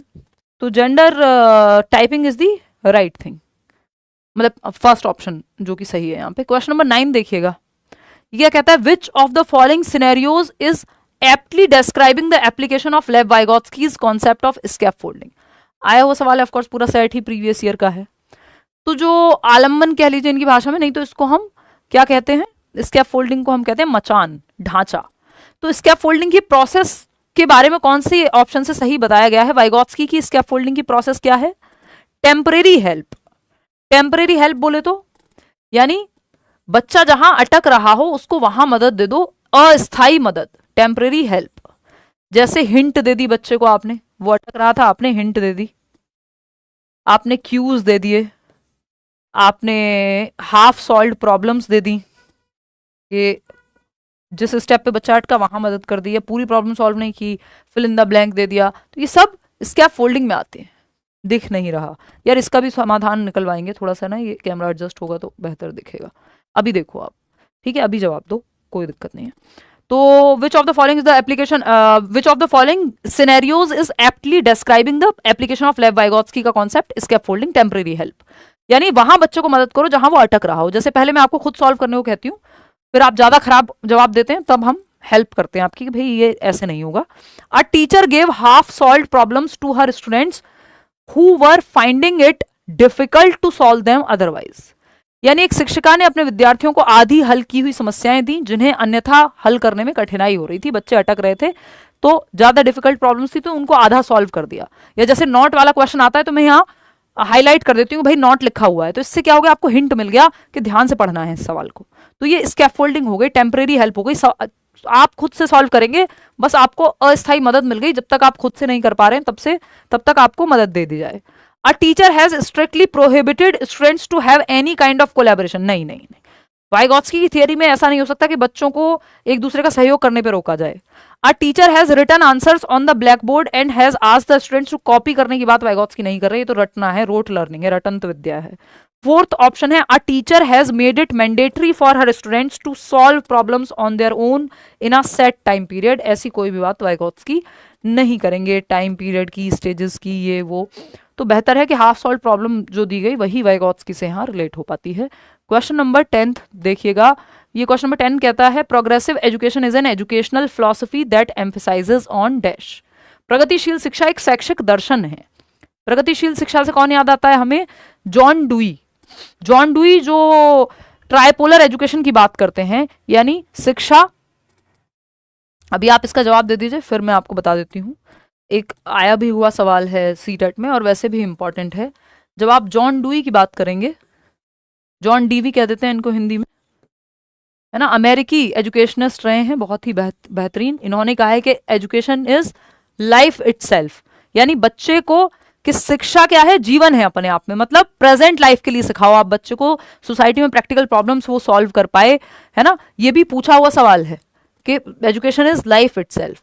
दूसरा, जॉन डुई ने बात की है ट्राइपोलर एजुकेशन की, प्रोग्रेसिव एजुकेशन की भी बात की है। प्रोग्रेसिव मतलब प्रगतिशील शिक्षा, जिसमें बच्चा एक्टिव रहता है, एक दूसरे की सहायता करके सीखता है, यानी लर्निंग बाय डूइंग होती है। प्रोग्रेसिव स्कूल्स खोले इन्होंने जिनको एलिमेंट्री स्कूल्स कहा गया, शिकागो में, अमेरिका के अंदर। ट्राइपोलर एजुकेशन क्या है? 3 ध्रुव हैं। इससे पहले बायपोलर की बात होती थी। बायपोलर एजुकेशन में क्या है? बायपोलर जो कि एडम्स ने दिया है, एडम्स एक और व्यक्ति, जिसमें 2 द्विध्रुवीय शिक्षा बोलते हैं इसको, ठीक है। एक तरफ टीचर है, दूसरी तरफ स्टूडेंट है, ये है बायपोलर। जॉन डुई ने कहा नहीं भाई, इसमें 3 पहलू हैं, ये ट्राइपोलर है, बायपोलर नहीं है। एक तो टीचर है एक तरफ स्टूडेंट है, नो डाउट, बट जो तीसरा पहलू है इसका ट्राइपोलर, यानी जो तीसरा पोल है वो क्या है? वो है एनवायरमेंट, या फिर करिकुलम, या फिर टीचिंग मेथड्स, ठीक है। करिकुलम, पाठ्यचर्या पूरी आपकी, या टीचिंग मेथड्स, ये है आपका तीसरा पोल। तो ये ट्राइपोलर है एजुकेशन जो है, तो एजुकेशन को ट्राइपोलर कहा है जॉन डुई ने। 1 नंबर में आया हुआ सवाल है, सीटेट में पूछ लेता है, पता होना चाहिए। और प्रोग्रेसिव एजुकेशन की इन्होंने बात की, यानी बच्चे को एक्टिव रखने की बात की है। चाइल्ड सेंटर्ड एजुकेशन की बात की है, बच्चे को सेंटर में रखने की बात की है।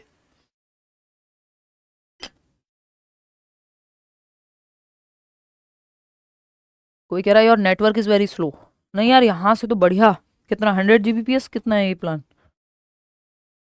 300 Mbps होगा ना। तो मतलब ठीक ठाक स्पीड है, दिक्कत नहीं है स्पीड की।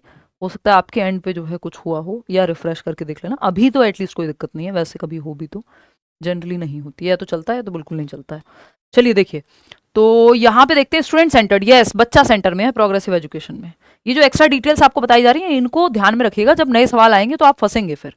ये जो बताया जा रहा है ये मैं आगे आपको किसी ना किसी सेशन में क्वेश्चन मिलेंगे नए, फिर उस टाइम अभी तो आप लगे पड़े कि हाँ प्रोग्रेसिव एजुकेशन चाइल्ड सेंटर्ड लिख देता हूँ। बच्चे को एक्टिव रखेगा प्रोग्रेसिव एजुकेशन, हमेशा निष्क्रिय नहीं रखेगा, एक्टिव रखेगा। रटने पे फोकस कभी नहीं। स्टैंडर्डाइज टेस्टिंग बिल्कुल बेकार चीज। कंपटीशन एंड इंडिविजुअल अचीवमेंट नहीं भाई, कोऑपरेशन की बात करेगा, है ना, कि आपस में ही लगे रहो बस, नहीं, सहयोग करके आगे बढ़ो, है ना। दुख की बात है कि लोग पढ़ते और पढ़ाते हैं, मानते नहीं है ये चीज। क्वेश्चन नंबर 11 देखिएगा, ये क्या कहता है भाई? असर्शन है यानी अभिकथन, और रीजन है इसका कारण। Children progress from understanding consequences of act to determine whether they are good bad to understanding that rules and laws are flexible and can be changed. किसका क्वेश्चन है? उन्हीं भाई साहब का क्वेश्चन है, कोहलबर्ग का। ठीक है, बच्चे किसी कार्य के परिणाम से यह निर्धारित करने की कि क्या वे अच्छे हैं या बुरे, यह समझने की और प्रगति करते हैं कि नियम और कानून नम्य हैं या बदले जा सकते हैं। यानी पहले बच्चे सही और गलत की जो अंडरस्टैंडिंग है वो कॉन्सिक्वेंसेस पे रखते हैं कि किसी एक्ट से, किसी काम से यदि डांट पड़ी है तो वो काम गलत है, नहीं पड़ी है, प्रेज हुआ है ना, तो आज्ञा मान लो सही है वो काम। बाद में उन्हें पता चलता है कि गुड बॉय नाइस गर्ल, यानी पहले वो कॉन्सिक्वेंस यानी जिस चीज से डांट पड़ रही है, पनिशमेंट मिल रही है, वो चीज गलत है। तो ये पहले सही और गलत का उनका सीधा पैमाना है कि जिस चीज से दंड मिले। कॉन्सिक्वेंसेस के बाद वो चलते हैं गुड बाय नाइस गर्ल पे कि जिस चीज से तारीफ मिले वो सही है। आधी से ज्यादा जनता यहीं फंसी रह जाती है कि गुड बॉय बनना है मम्मी की नजर में, पापा की नजर में, या गुड गर्ल बनना है फलाने की नजर में, जो कि बुरी बात नहीं, ठीक है आप कर लीजिए। बट कई बार आप सही और गलत या आपकी खुद की मॉरलिटी क्या विकसित होनी थी एज अ पर्सन, या जो नियम बनाए गए थे उनको चेंज किया जा सकता है समय के साथ। अब इसका मतलब ये नहीं है ना कि अगर माँ बाप आपके कह रहे हैं नहीं बेटा हम तो गिफ्ट के नाम पे दहेज देंगे, तो आप कहें नहीं नहीं मेरी मम्मी ने तो कहा है कि गुड गर्ल हूं और मैं तो, और मेरा जो बॉयफ्रेंड है अगर लव मैरिज भी हो रही है या सामने वाला व्यक्ति है वो भी गुड बॉय है, मैं गुड गर्ल हूँ, और हमारे मम्मी पापा कहते हैं बेटा गिफ्ट गिफ्ट खेलते हैं, है ना, तुम तो सामान हो, तुम तो घर से कुकर बर्तन गद्दे रजाई सब लेके जाओ और गिफ्ट के नाम पे एक फॉर्च्यूनर भी ले जाओ, है ना।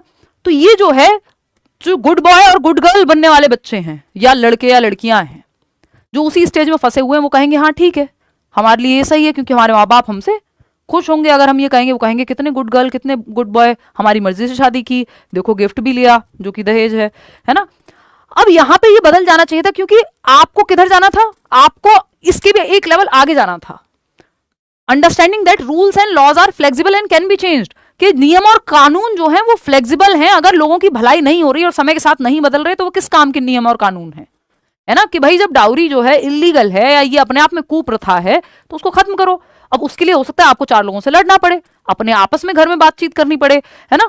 तो अब यहाँ पे आपकी मॉरलिटी यदि खुद की कुछ भी है ही नहीं, आप 5th लेवल पे पहुंचे नहीं, 3rd लेवल पे पहुंचे नहीं पोस्ट कन्वेंशनल पे, तो फिर आप 2nd पे रह जाएंगे गुड बाय नाइस गर्ल खेलते हुए, है ना। ज्यादातर लोग रह भी जाते हैं बेचारे। तो ये क्या है, ये बात तो सही है कि ऐसे ही चेंज होता है, पहले कॉन्सिक्वेंस ऑफ एक्ट पे निर्भर करता है, फिर गुड बॉय नाइस गर्ल पे जाते हैं आप जो कि कन्वेंशनल लेवल है, फिर आप पोस्ट कन्वेंशनल पे जाते हैं कि रूल्स और नियमों को बदला जा सकता है, नियम और कानूनों को बदला जा सकता है जब यदि जरूरत पड़े। तो ये लोगों की भलाई के लिए, समाज की भलाई के लिए बने हैं, अगर भलाई नहीं हो रही इनसे, समय के साथ इनको अपडेट कर देना चाहिए, बदल देना चाहिए। ठीक है इतनी बात। तो ये रीजन एकदम, असर्शन एकदम सही है कि ऐसे ही तो वर्क करता है। तीनों स्टेज की बात, तीनों लेवल की बात कर ली इन्होंने, है ना। लेवल जो है निकल गए तीनों के तीनों कोहलबर्ग की मॉरल डेवलपमेंट में। अभी समझेंगे कैसे। According to Kohlberg children's moral development occurs in continuous manner and not discontinuous. ये यहां पे गलत कह दिया इन्होंने, है ना, इनसे हो गई गलती। और आप में से जो लोग रट्टा लगा करके बैठे होते हैं कि both and R are true and R is the correct explanation, उनको थोड़ा सा भी शर्माने की जरूरत है। इसलिए नहीं कि उनसे आंसर गलत हुआ है, बट इसलिए कि उन्होंने बिल्कुल भी ध्यान से नहीं पढ़ा है। ध्यान से पढ़ेंगे, आंसर गलत सही तो एक बात है, वो तो गलतियां तो होती रहेंगी, तभी सुधरेंगी भी वो, लेकिन रटना नहीं है, उस रटने पे मैं आपसे डिसअपॉइंटेड हूं। देखो अभी आपको थोड़ी देर पहले बताया था कि जो भी व्यक्ति स्टेजेस की बात करता है, तो according to Kohlberg children moral development occurs in continuous manner, वो कॉन्टिन्यूअस होने की बात नहीं कर सकता डेवलपमेंट की, and not a discontinuous one. नहीं भाई, जिसने भी, कोहलबर्ग कितनी स्टेजेस देते हैं, 6 स्टेजेस। जो भी व्यक्ति स्टेजेस देता है वो उसका डेवलपमेंट का जो कॉन्सेप्ट है या मॉरल डेवलपमेंट का जो कॉन्सेप्ट है वो कॉन्टिन्यूअस नहीं हो सकता। अब ये कोई भी एवरेज व्यक्ति या कोई भी एमआई व्यक्ति नहीं बता पाएगा जिसको एक्सपीरियंस नहीं है सीखने सिखाने का, है ना। ये दिमाग से, समझ से। अब इसको आप देख पाएंगे कि कोहलबर्ग के अनुसार बच्चों का नैतिक विकास निरंतर होता है, ना कि असतत। तो ये अनिरंतर होगा, निरंतर नहीं हो सकता, क्योंकि निरंतर वाला जैसे वाइगॉत्स्की हैं वो स्टेजेस नहीं देंगे आपको, उनके हिसाब से डेवलपमेंट कॉन्टिन्यूअस है। अब आप कहेंगे वो तो कॉग्निटिव डेवलपमेंट की बात करते हैं, ये मॉरल डेवलपमेंट की कर रहे हैं, तो सब टाइप तो डेवलपमेंट के ही है ना।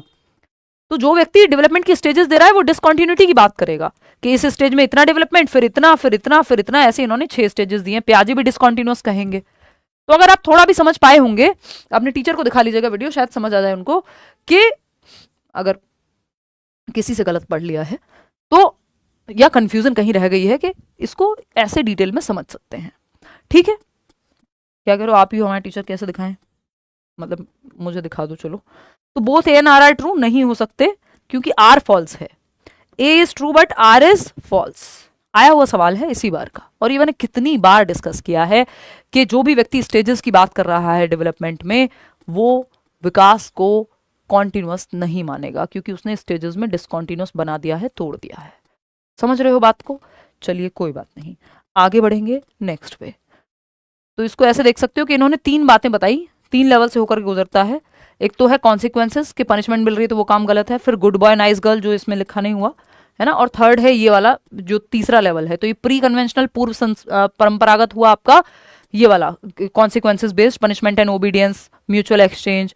फिर आपका good boy nice girl orientation conventional हुआ, और थर्ड जो है आपका यहाँ पे फ्लेक्सिबिलिटी की जो बात करेगा वो थर्ड, जिसको हम कहते हैं पोस्ट कन्वेंशनल उत्तर परंपरागत, जिसमें सोशल कॉन्ट्रैक्ट ओरिएंटेशन और यूनिवर्सल एथिकल प्रिंसिपल्स हैं। ये 6 स्टेजेस हैं टोटल। क्वेश्चन नंबर 12 देखिएगा, हम थोड़ा ज़्यादा ही स्लो चल रहे हैं आज, हो सकता है हम थीसिस लिख दें इन सवालों की, बट कोई नहीं, अभी आप करिए इसको सॉल्व, थोड़ा सा स्पीड फिर बढ़ा भी लेंगे। देखिएगा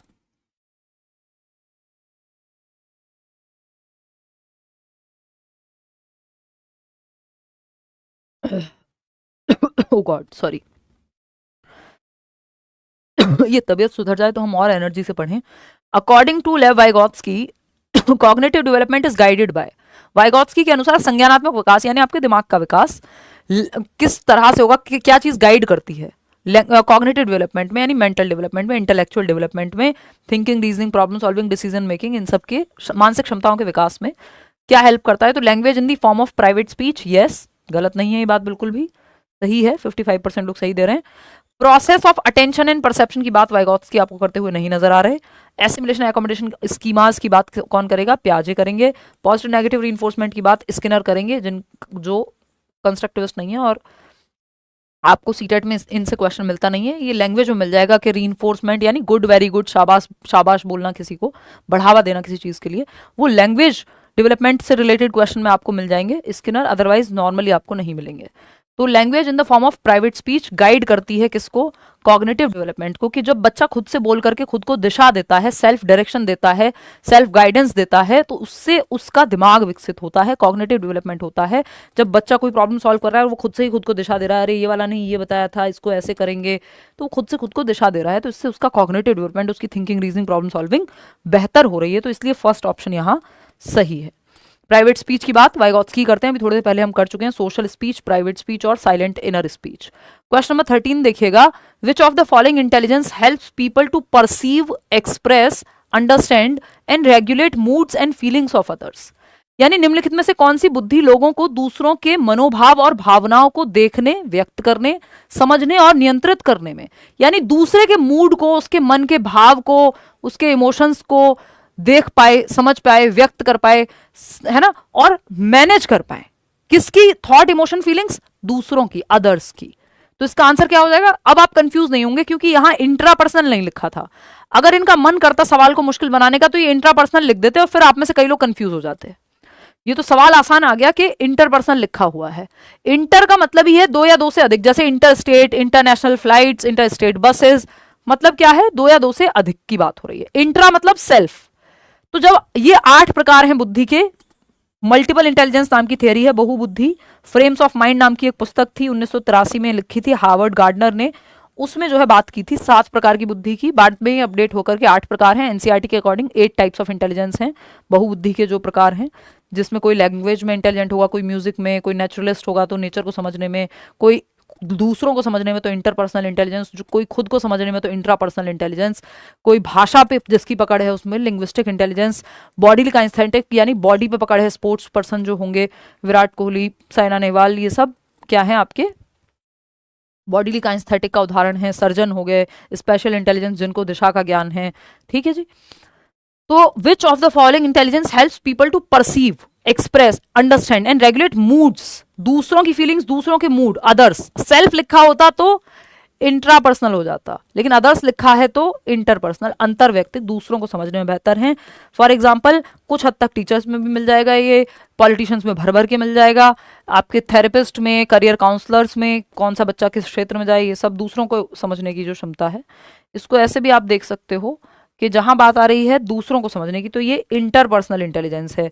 इंटरपर्सनल इंटेलिजेंस वाले व्यक्ति के खूब सारे दोस्त मिल जाएंगे, लोगों को समझता हुआ मिल जाएगा, सुलझाता हुआ मिल जाएगा झगड़े, है ना। जो खुद को समझते हैं, खुद की दुनिया में खोए रहते हैं, ये फिलोसोफर हो सकते हैं, है ना, ये महात्मा बुद्ध भी बन सकते हैं। इंट्रापर्सनल, इंटरपर्सनल अदर्स को समझना, इंट्रापर्सनल खुद को समझना, ठीक है। स्पिरिचुअल गुरुज या फिर आपके फिलोसोफर इंट्रापर्सनल, बाकी थेरेपिस्ट या जो ज़्यादा सोशली एक्टिव लोग हैं, पॉलिटिशियंस, ये वो, ये इंटरपर्सनल में भी बेहतर पाए जाएंगे। क्वेश्चन नंबर 14 देखिएगा। क्वेश्चन नंबर 14 कहता है a child's first experience as well as expectations of what it means to be a girl और अ बॉय कम्स फ्रॉम, यानी एक बच्चे का पहला अनुभव और साथ ही लड़की या लड़के होने का मतलब क्या है कि अपेक्षाएं किससे आती हैं। एक बच्चे का पहला अनुभव और साथ ही लड़का या लड़की होने की अपेक्षाएं, यानी a child's first experience as well as expectations of what it means to be a girl और अ बॉय। भाई ये समाज नहीं तो बताया आपको, लड़के ऐसे करते हैं, लड़कियां ऐसे करती हैं, है ना। ये जो एक्सपेक्टेशंस हैं समाज की, कहां से आती हैं? सबसे पहले परिवार से आती हैं। अगर परिवार ने कभी कहा ही नहीं कि भाई तुम लड़की हो, तुम पढ़ के क्या करोगी, इस तरह के शब्द आपने सुने ही नहीं कभी, तो आपके लिए काम करना, जैसे आपका भाई पढ़ता है जिस स्कूल में, आप भी उसी स्कूल में पढ़ते हैं, है ना, आपको भी उतने ही अवसर दिए जाते हैं सीखने के, खेलने के, कूदने के, सेफ्टी का थोड़ा बहुत ध्यान रखने की बात हो सकती है। अदरवाइज ये जो कॉन्सेप्ट है, एक्सपेक्टेशन है, किसको कैसे बिहेव करना है, सबसे पहले परिवार, प्राइमरी एजेंट ऑफ सोशलाइजेशन, सामाजिकरण, कैसे रहते हैं समाज के, क्या नियम कायदे कानून तौर तरीके हैं, ये सब सिखाने में सबसे पहला रोल परिवार का है। लोग कहते हैं पहला शिक्षक माँ होती है, पिताजी को भी थोड़ा रोल निभाना चाहिए, बट यहाँ पे कुल मिलाकर की बात यह है कि सोशलाइजेशन में फैमिली में जो जितने भी मेंबर्स हैं, सिर्फ माँ तो नहीं है अकेले, तो फैमिली के जो मेंबर्स हैं वो जेंडर पे, समाज में रहने की प्रक्रिया पे, इन सब पे प्रभाव डालते हैं। सोशलाइजेशन से प्रभाव पड़ेगा जेंडर पे, ठीक है। तो ये कहानी है। नेबरहुड, रिलेटिव्स, मीडिया, ये सब सेकेंडरी एजेंट्स ऑफ सोशलाइजेशन है, प्राइमरी परिवार है, ठीक है।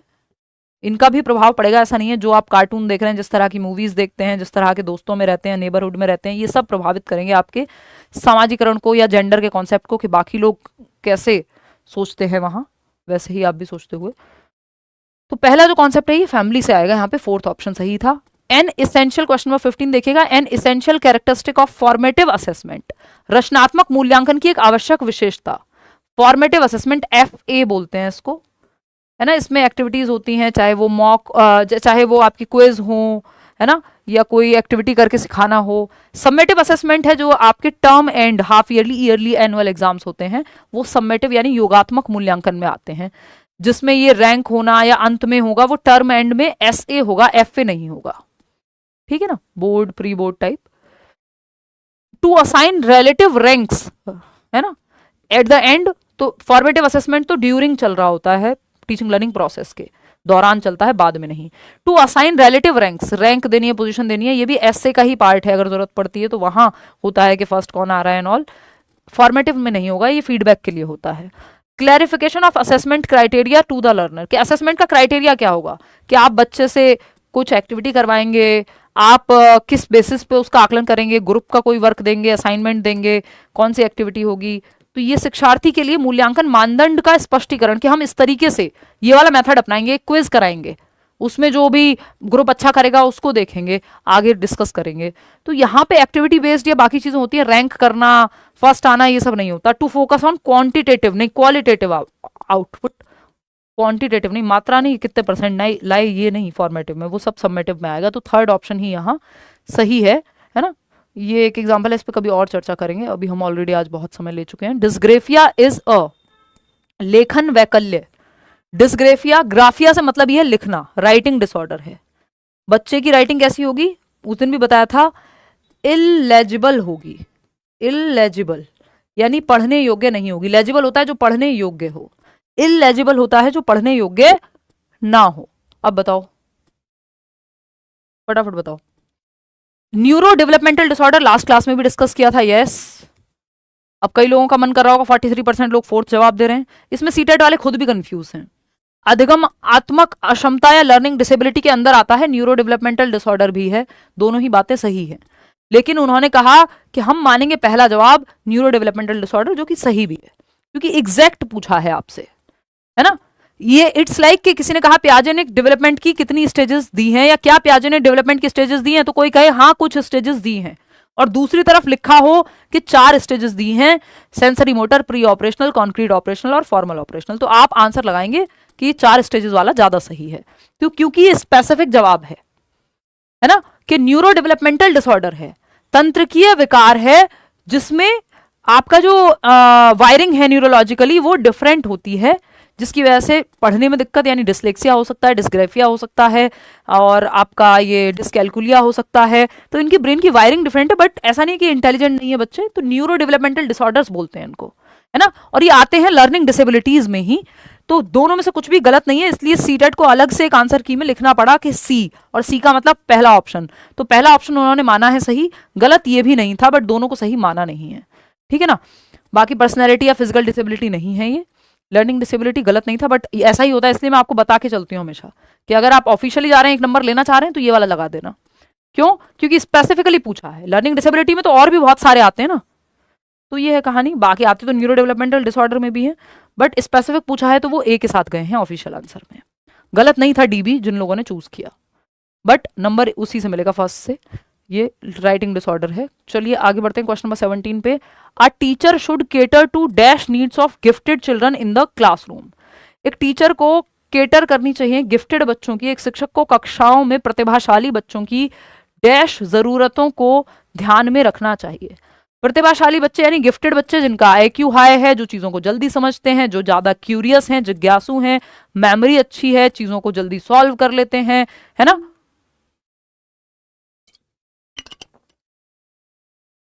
तो इनकी कौन सी नीड्स को समझा जाए, बात जो है यहां ये चल रही है।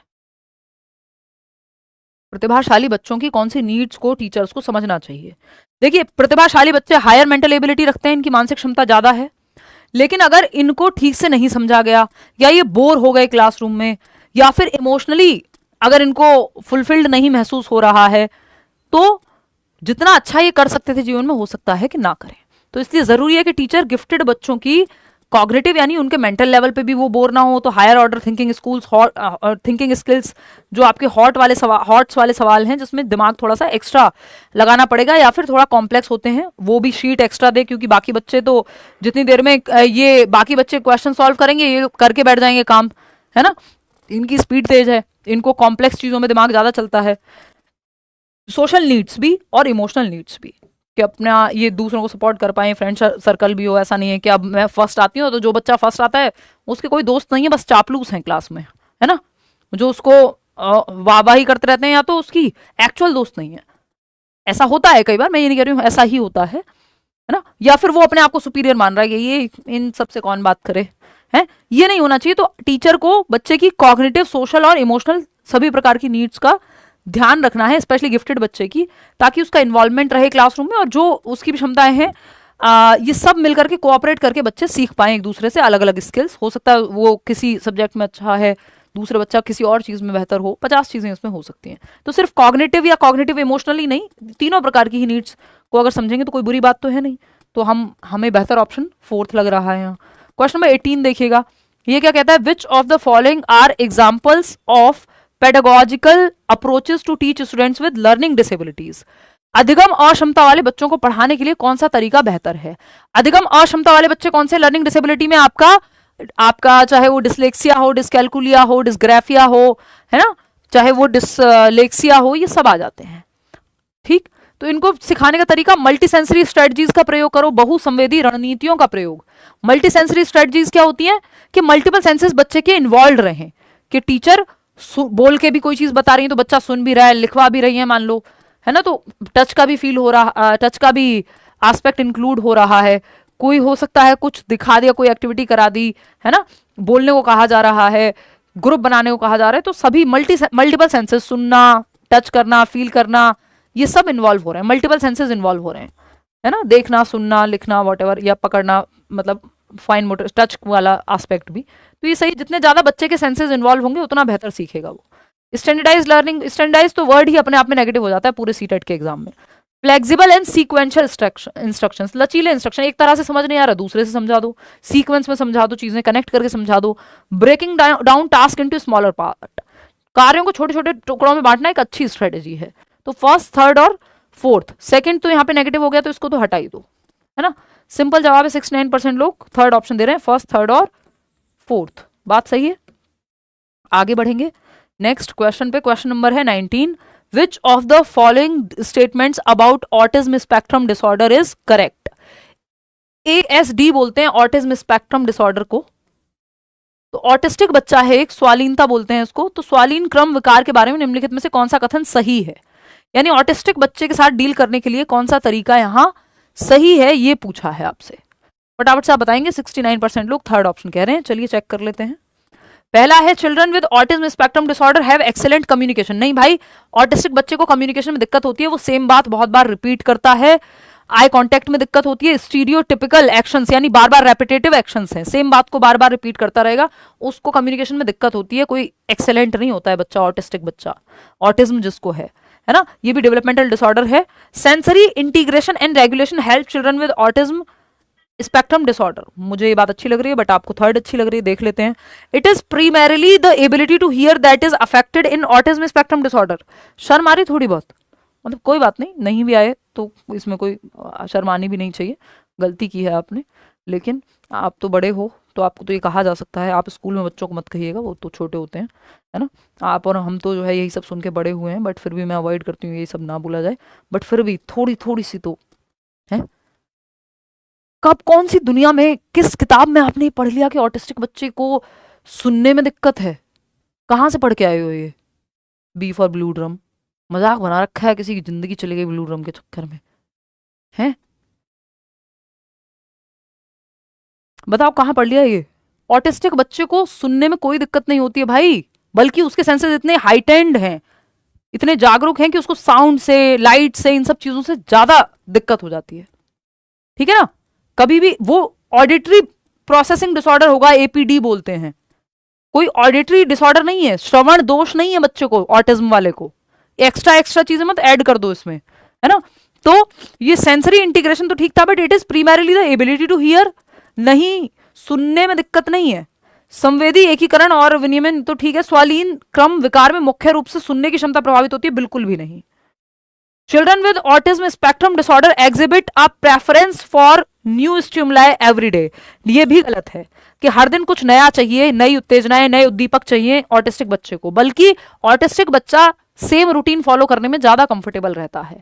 अगर आप उसके रूम का एनवायरमेंट भी चेंज कर देंगे कि आज ये कुर्सी इधर है, कल टेबल उधर लगा दी, परसों बेड इधर कर दिया, तो भी वो अनकंफर्टेबल हो जाएगा। उसको बहुत ज्यादा रूटीन का चेंज पसंद नहीं होता, है ना, वो उससे ओवरवेल्म्ड महसूस करता है, ठीक है ना। तो इनको तो रूटीन इनके लिए अच्छा होता है, क्योंकि सेम सेम चीज रिपीट भी कर रहे हैं ना, तो उनके लिए रिपीट करना ईजी है फिर भी हर दिन के बदलाव से, और सुनने में दिक्कत नहीं है। वो उनकी sensory integration and regulation help children with autism spectrum. भाई आप सेंसरी इंटीग्रेशन जैसे ही ऐड करते हो, यानी मल्टीपल सेंसेस को आप इंक्लूड करके सिखाओ, तो वो हेल्पफुल होता है लगभग सभी जगह पे, कि ज्यादा से ज्यादा सेंसेस बच्चे के इन्वॉल्व होंगे, वो बेहतर सीख पाएगा। कि सुन, मतलब आप बोल भी रहे हो क्लास में कि बेटा देखो ये लाइन है, इसके ऊपर लिखना है, पेन को ऐसे पकड़ना है इस पोजीशन में, तो बच्चा सुन भी रहा है, देख भी रहा है, एक्टिविटी पे भी फोकस्ड है। मल्टीपल सेंसेस को आप इन्वॉल्व या इंटीग्रेट कर दीजिए, वो हेल्पफुल ही होते हैं ज्यादातर केसेस में। अगर आपको कुछ समझना है तो इस आंसर के साथ आप कभी भी जा सकते हैं। It is primarily the ability to hear, ये बेकार की बात है। तो ऑटिज्म में क्या है, एक तो आपकी कम्युनिकेशन की एबिलिटी, आई कॉन्टेक्ट की एबिलिटी, सोशल इंटरेक्शन, लोगों से मिलना जुलना, ये सब में प्रॉब्लम होती है बच्चे को, क्योंकि वो कंफर्टेबल नहीं है, और साउंड से, लाइट से, इन सब से भी वो ओवरवेल्म होता है, तो इन सब से वो कंफर्टेबल नहीं है। ऐसा नहीं है कि उसको कोई दिक्कत है सुनने या देखने में, समझ रहे हो। तो second option is the right answer. ये एग्जैक्टली तो नहीं है, वो जो मूवी है माय नेम इज खान, उसमें शाहरुख खान को आपने देखा होगा, वो बार बार रेपिटेटिव बात करते हैं, और ये ठीक ठाक इंटेलिजेंस रखने वाले बच्चे हैं, ऐसा नहीं है, इनकी मेमोरी भी स्ट्रांग होती है बहुत। तो हाँ, तो शाहरुख खान वो नीचे देख करके बात कर रहे होते हैं, वो थोड़ा सा एग्जाम्पल ऑटिज्म का लगते हैं। नहीं तो अभी जो ये मूवी आई थी सितारे जमीन पर, इसमें भी एक बच्चा है जो ऑटिज्म का एग्जाम्पल है। बाकी हाँ, वो माय नेम इज खान में जो शाहरुख खान है, वो थोड़े थोड़े लक्षण उनमें दिखते हैं, हालांकि उनको शायद कोई और डिसेबिलिटी थी, वो चेक करना पड़ेगा, बट आप समझ सकते हैं कि वो रेपिटेटिवली, या वो कंफर्टेबल नहीं होते थे अदर सराउंडिंग में, अपनी अम्मी के पास बहुत कंफर्टेबल हैं, तो ये फैमिलियर एनवायरनमेंट में थोड़े कंफर्टेबल होते हैं। ठीक है, ऐसा नहीं कि सुनने में दिक्कत है इनको। क्वेश्चन नंबर 20 देखिएगा, While teaching in inclusive setups, it is important that teachers, inclusive setup क्या होता है, जहां सभी के लिए शिक्षा हो, चाहे किसी भी बच्चे को कोई भी डिसेबिलिटी हो, कोई गिफ्टेड हो, है ना, कोई एवरेज बच्चा है, हर तरह का बच्चा एक छत के नीचे सीख सकता है, हर बच्चे को समझ में आ जाए। जैसे हमारी कोशिश रहती है कि क्लास बाइलिंगुअल रहे, और हमें, मुझे लगता है कि एकमात्र हम ही ये कोशिश करते हैं, आप ही लोग ऐसा बताते हैं, मैं तो देखती नहीं ज़्यादा लोगों को, कुछ इधर उधर यूट्यूब पे कौन क्या बना रहा है, कि आप एकमात्र जो है बाइलिंगुअल पढ़ाते हैं या डिस्कस हो पाता है, तो हमें हेल्प हो जाती है। नहीं तो इंग्लिश मीडियम तो बिल्कुल ही डिस्कस नहीं हो पाता, और बाइलिंगुअल तो होता ही नहीं है जनरली।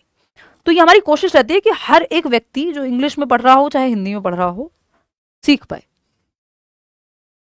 तो while teaching in inclusive setups, it is important then that teachers, समावेशी व्यवस्था में पढ़ाते समय यह महत्वपूर्ण है कि शिक्षक क्या करे, बताओ। सी डाइवर्सिटी एज एन ऑब्स्टेकल, नहीं भाई, डाइवर्सिटी को ऑब्स्टेकल नहीं, एक एसेट की तरह देखना है। विविधता में एकता की बात करते हैं हम, विविधता को बाधा के रूप में नहीं देखना है कि अलग अलग तरह के बच्चे हैं तो ये बड़ी बाधा वाली बात हो गई। एक बच्चा हो सकता है जो विजुअली इंपेयर्ड हो, देखने में दिक्कत हो, दूसरे को सुनने में हो, तीसरा गिफ्टेड हो, चौथा स्पोर्ट्स में अच्छा हो, हर तरह का बच्चा एक छत के नीचे बैठ पाए और सीख पाए, तो उसको बाधा नहीं मानना है डाइवर्सिटी को कि विविध बच्चे हैं तो ये बाधा हो गई, ये तो एसेट है, रिसोर्स है। Continuously examine their own implicit and preconceived bias, ये बहुत जरूरी है। 50% लोग फोर्थ जवाब दे रहे हैं जो कि एकदम गलत जवाब है। देखो समझो मेरी बात को, ऐसे ब्लंडर जवाब मत दिया करो। Follow same curriculum and uniform pedagogy, देखो कभी भी ना पेडागोजी यूनिफॉर्म नहीं होनी चाहिए, ध्यान रखिएगा। पेडागोजी होती क्या है पहले ये समझो, पेडागोजी होती है साइंस ऑफ टीचिंग या आर्ट ऑफ टीचिंग, पढ़ाते कैसे हैं ये पेडागोजी है। ये जो पेडागोजी में आप जो भी पढ़ रहे हैं यही तो पढ़ रहे हैं कि पढ़ाओगे कैसे, methods of teaching, science of teaching, art of teaching. तो पेडागोजी यानी पढ़ाने का तरीका, आर्ट ऑफ टीचिंग। अगर आर्ट ऑफ टीचिंग यूनिफॉर्म हुई, सबके लिए एक जैसी हुई, तो फिर तो सत्यानाश हो जाएगा क्लास का। क्यों? क्योंकि क्लास में बच्चे अलग अलग तरह के, मेथड आपका एक ही है सबके लिए, तो सीख नहीं पाएगा बच्चा। भाई आप एक्टिविटी भी कराइए, आप बोलिए भी क्लियरली, आप हो सके ब्रेल का भी इस्तेमाल करिए, आप ब्लैक बोर्ड में भी चार्ट भी दिखाइए, हियरिंग मॉडल का भी इस्तेमाल करिए। हर तरह का बच्चा हो सकता है ना, एक बच्चा जो देख करके नहीं सीख सकता तो वो सुन के सीख लेगा, और जरूरत पड़े तो उसको शीट्स दे दी आपने टेक्टाइल मटेरियल वाली, टच एंड फील वाली। एक बच्चा हो सकता है स्पोर्ट्स में अच्छा हो, उसको उस तरफ ले जाइए। तो अगर एक ही मेथड से सबको एक ही डंडे से हाँकना है तो फिर तो गड़बड़ हो जाएगी, ये ब्लंडर है। यूनिफॉर्म पेडागोजी या यूनिफॉर्म इंस्ट्रक्शन बहुत बड़ा नेगेटिव वर्ड है, सबको एक मेथड से नहीं पढ़ाना होता। हम पढ़े हैं या हमारा जो एस्पेक्ट है, बट टीचर फिर भी ध्यान देते थे कि भाई आप, टीचर को पता होता है कि ये बच्चा कमजोर है, ये बच्चा इंटेलिजेंट है, तो उसको थोड़े से चैलेंजिंग क्वेश्चन देने, इसको थोड़ी एक्स्ट्रा हेल्प दे देनी है। तो यही डिफरेंशिएटेड इंस्ट्रक्शन है। सबके लिए सेम मेथड नहीं, आपको लगेगा कि सेम मेथड है एक क्लास में पढ़ रहे हैं तो, बट टीचर को पता है किस बच्चे को कैसे सिखाना है, कहाँ थोड़ा सा मेथड में ऊपर नीचे करनी है, नीड्स के हिसाब से, लेवल के हिसाब से। तो उसको कहते हैं डिफरेंशिएटेड इंस्ट्रक्शन। वो सुनने में लगता है जैसे डिफरेंस कर रहे हो, बट डिफरेंशिएटेड मतलब अलग अलग लेवल पे बढ़ाना नीड के हिसाब से बच्चे की। सेम करिकुलम सबके लिए नहीं आपको फॉलो करना है ना, आपको कोशिश करनी है कि नीड के हिसाब से डेवलप हो सके, फ्लेक्सिबल हो करिकुलम, रिजिड ना हो। रिजिड है तो मतलब सेम सबके लिए, फ्लेक्सिबिलिटी चाहिए हमें। तो ये तो गलत जवाब है, जिसको आप लगे पड़े हो सही जवाब देने में। Understand special children as needy and dependent on others, ऐसा नहीं है कि नीडी होते हैं, बहुत जरूरतमंद हैं, बेचारे हैं, दूसरों पे डिपेंडेंट है, नहीं, वो अलग तरीके से सीखेंगे, आपको वो तरीका अपनाना है एज अ टीचर। ऐसे तो सारे बच्चे ही फिर डिपेंडेंट है आप पे, ये कोई बात है। Continuously examine their own implicit and preconceived bias, inclusive classroom में पढ़ाते समय ये जरूरी है कि टीचर अपने खुद के अंदर घुसे हुए जो बायसेस हैं, पूर्व कल्पित पूर्वाग्रह हैं, कि उन्हें लगता है जो बच्चा व्हील चेयर पे आता है वो तो बेचारा है, वो कैसे सीखेगा, जो देख नहीं सकता वो उसको क्या ही सिखा सकते हैं, वो क्या ही कर लेगा। अगर इस तरह के थॉट प्रोसेस आपके अंदर ही बसे हुए हैं क्योंकि समाज ने आपके अंदर भरे हैं, या सबको सेम पेडागोजी से पढ़ाना चाहिए, तो इस तरह के बायसेस अगर आपके अंदर हैं तो फिर आप अर्थ का अनर्थ कर देंगे क्लासरूम में। तो अपने अंदर जो छिपे हुए, टीचर के भी तो बायसेस है ना, जैसे आप किसी धर्म के प्रति बायस हो सकते हैं, मैं थोड़ी देर पहले बात कर रही थी, तो ये अपने बायसेस आप क्लासरूम के बाहर छोड़ के जाइए प्लीज। अपना जाति, अपने धर्म, जो भी कहानी है, आपके लिए सारे बच्चे हैं जब आप पढ़ाने गए हैं तो, है ना, बाकी सब क्लास के बाहर है।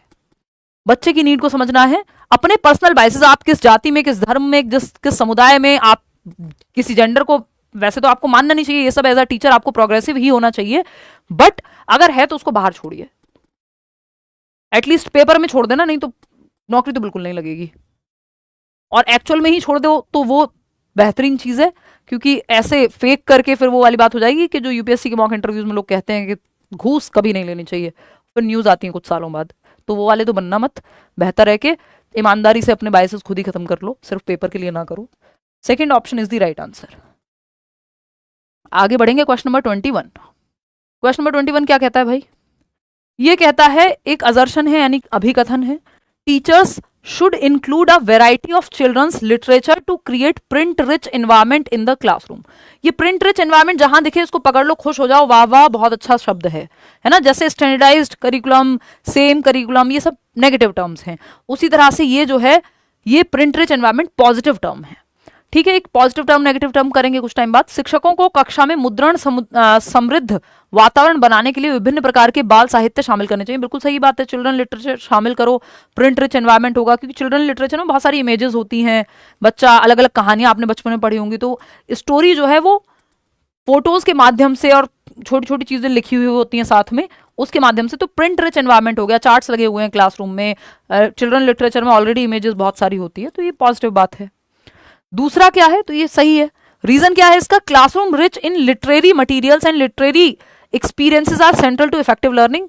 जो साक्षरता सामग्री और साक्षरता अनुभवों से समृद्ध कक्षा प्रभावी शिक्षण के केंद्र हैं, जो जहां पे बच्चे को पढ़ने के मौके मिले, उसकी लिटरेरी स्किल्स बेहतर हों, तो रीजन भी सही है। तो ANR वो वाला जो आपका तुक्का है यहाँ सही बैठ जाएगा, कि दोनों में से कुछ भी नेगेटिव नहीं है और दोनों एक दूसरे को सही से एक्सप्लेन करते हैं।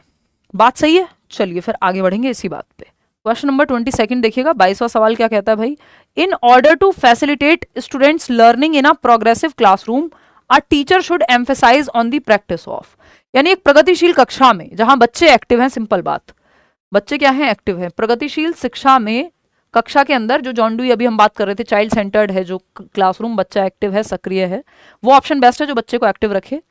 टीचर को किस चीज पे, किस प्रैक्टिस पे फोकस करना चाहिए? Behaviour conditioning. देखिए कंडीशनिंग शब्द जहां आ जाए सीटेट में दूर रहिएगा इससे। ये आदत डलवा दो, रट्टा लगवा दो, 2 एकम 2, 2 दूनी 4, पैसिव बच्चों को कभी नहीं रखना, निष्क्रिय रखना ही नहीं है। रिफ्लेक्टिव थिंकिंग, यस, बच्चा चिंतनशील विचार, उसका थॉट प्रोसेस एक्टिव हो, यानी बच्चा एक्टिव है। ओबीडियंट लिसनिंग में बच्चा पैसिव है कि बस वो सुन रहा है, तो बच्चा जहां एक्टिव है वो ऑप्शन बेस्ट है। एक ही ऑप्शन एक्चुअल में एक्टिव है रिफ्लेक्टिव थिंकिंग में, कि वो चिंतन कर रहा है, विचार कर रहा है, जो उसने किया सही किया, कहाँ इंप्रूवमेंट हो सकती थी, क्या उसने सीखा, कहीं गया वो फील्ड ट्रिप पे तो है ना, ताजमहल देखने गया तो क्या सीखा, क्या रास्ता था, कितना समय लगा, तो वो चिंतन मनन करे तो वो अच्छी बात है। देखिएगा क्वेश्चन नंबर है 23, 7 सवाल और हैं आपके। हम थोड़े से लेट हैं बट आप लोग इतनी रात में भी जुड़े हुए हैं।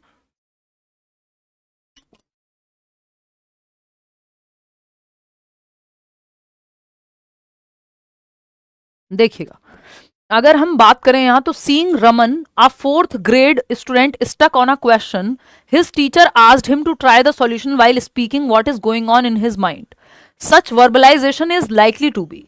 यानी एक चौथी क्लास का बच्चा है, कक्षा 4, रमन, जो कि कक्षा 4 का एक विद्यार्थी है, एक प्रश्न को हल नहीं कर पा रहा, अटक रहा है किसी क्वेश्चन को सॉल्व करते समय। यह देखकर रमन का शिक्षक उससे कहता है कि उसके मन में क्या चल रहा है, यानी मन में तो कुछ सवाल आ रहा होगा ना, या वो क्वेश्चन देख के कुछ चल रहा होगा मन में। तो टीचर ने कहा कि मन में जो चल रहा है उसे बोलकर इस प्रश्न को हल करने की कोशिश करो, कि मन में बोल बोल के सॉल्व करने की कोशिश करो, कि अच्छा नाउन, नाउन की ये होती थी डेफिनेशन, बातें कर रहा है खुद से, तो खुद को बोल करके दिशा दे रहा है, वर्बलाइज कर रहा है। प्राइवेट स्पीच कहते हैं उसको, है ना। अभी हमने बात की थी किसकी? वाइगॉत्स्की की, जो प्राइवेट स्पीच गाइडेंस के काम आती है। आप खुद को दिशा देते हैं, खुद से ही बातें करके पेपर में जब आप अटक रहे होते हैं, यार हिमांशी ने ये बताया था, इस चैप्टर में ऐसे था, अच्छा SPCF होता है, फिर आप सॉल्व कर देंगे। तो खुद से बातें करते हुए आप सॉल्व कर रहे हैं, खुद को दिशा दे रहे हैं। Futile because language hinders thought process, व्यर्थ है क्योंकि भाषा सोचने की प्रक्रिया में बाधा डालती है। बिल्कुल भी नहीं, लैंग्वेज तो हेल्प करती है थॉट में या सोचने की प्रक्रिया में। भाषा के माध्यम से ही तो आप सोच पा रहे हैं, भाषा तो बहुत हेल्पफुल है कि आप जिस भाषा में सोच रहे हैं उस तरह से वो भी आपको प्रभावित करेगी, किस तरह आप सोचेंगे वो भाषा। तो थॉट तो हेल्पफुल होता है, ये लैंग्वेज तो हेल्पफुल होती है सोचने में। Helpful because language facilitates thought process, helpful है क्योंकि लैंग्वेज हेल्पफुल होती है, सुविधादायक बनती है, सहायक है किसमें? सोचने की प्रक्रिया में। भाषा के माध्यम से आप सोच पाते हैं और वो आपको मदद करती है। बात सही है। Supportive only for students with learning disability, ऐसा नहीं है भाषा सबके लिए काम की है, सिर्फ लर्निंग डिसेबल्ड बच्चे के लिए नहीं, हर बच्चे के लिए। Unproductive because language and thought are not related, नहीं भाई ये एक अलग डिबेट है, लैंग्वेज एंड थॉट रिलेटेड है और इसलिए अनप्रोडक्टिव नहीं है कि लैंग्वेज एंड थॉट अनरिलेटेड है ना। कुछ टाइम तक इंडिपेंडेंट होते हैं वाइगॉत्स्की के अकॉर्डिंग, बाद में मर्ज हो जाते हैं।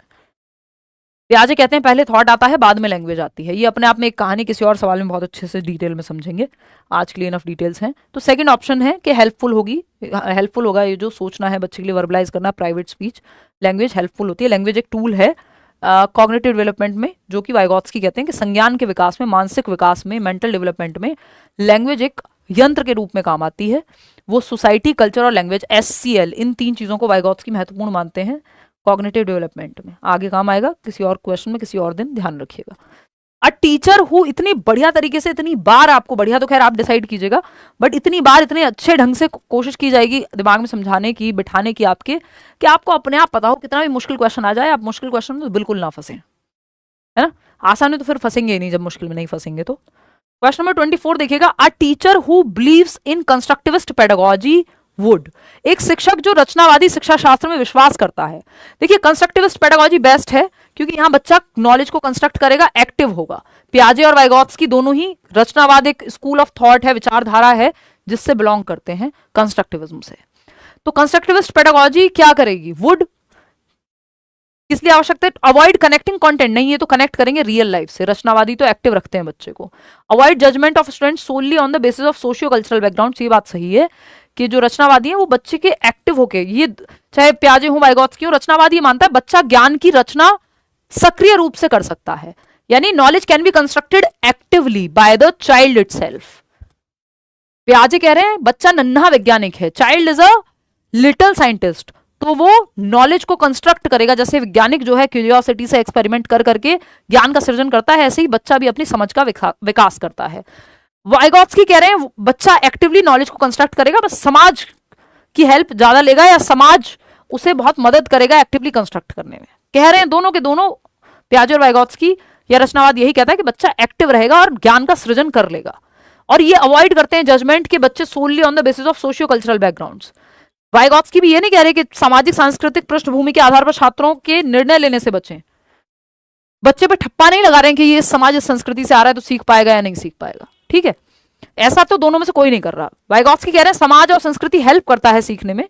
Promote high levels of verbal instructions as primary pedagogy, ऐसा नहीं है, पियाजे बहुत ज्यादा वर्बल इंस्ट्रक्शन की बात नहीं कर रहे हैं, और वाइगॉत्स्की भी नहीं कि सिर्फ वर्बली इंस्ट्रक्ट करते रहो, एक्टिव रखने की बात करते हैं। एबिलिटी ग्रुपिंग नहीं करनी है आपको, बच्चे पे ठप्पा नहीं लगाना है कि ये सेक्शन ए का स्टूडेंट है, ये फर्स्ट आता है, ये सेकंड आता है, तो समूह योग्यता के आधार पे नहीं बनाने आपको, बल्कि जरूरत पड़े तो हेट्रोजेनस ग्रुप्स, मिक्स्ड ग्रुप्स बनाने हैं।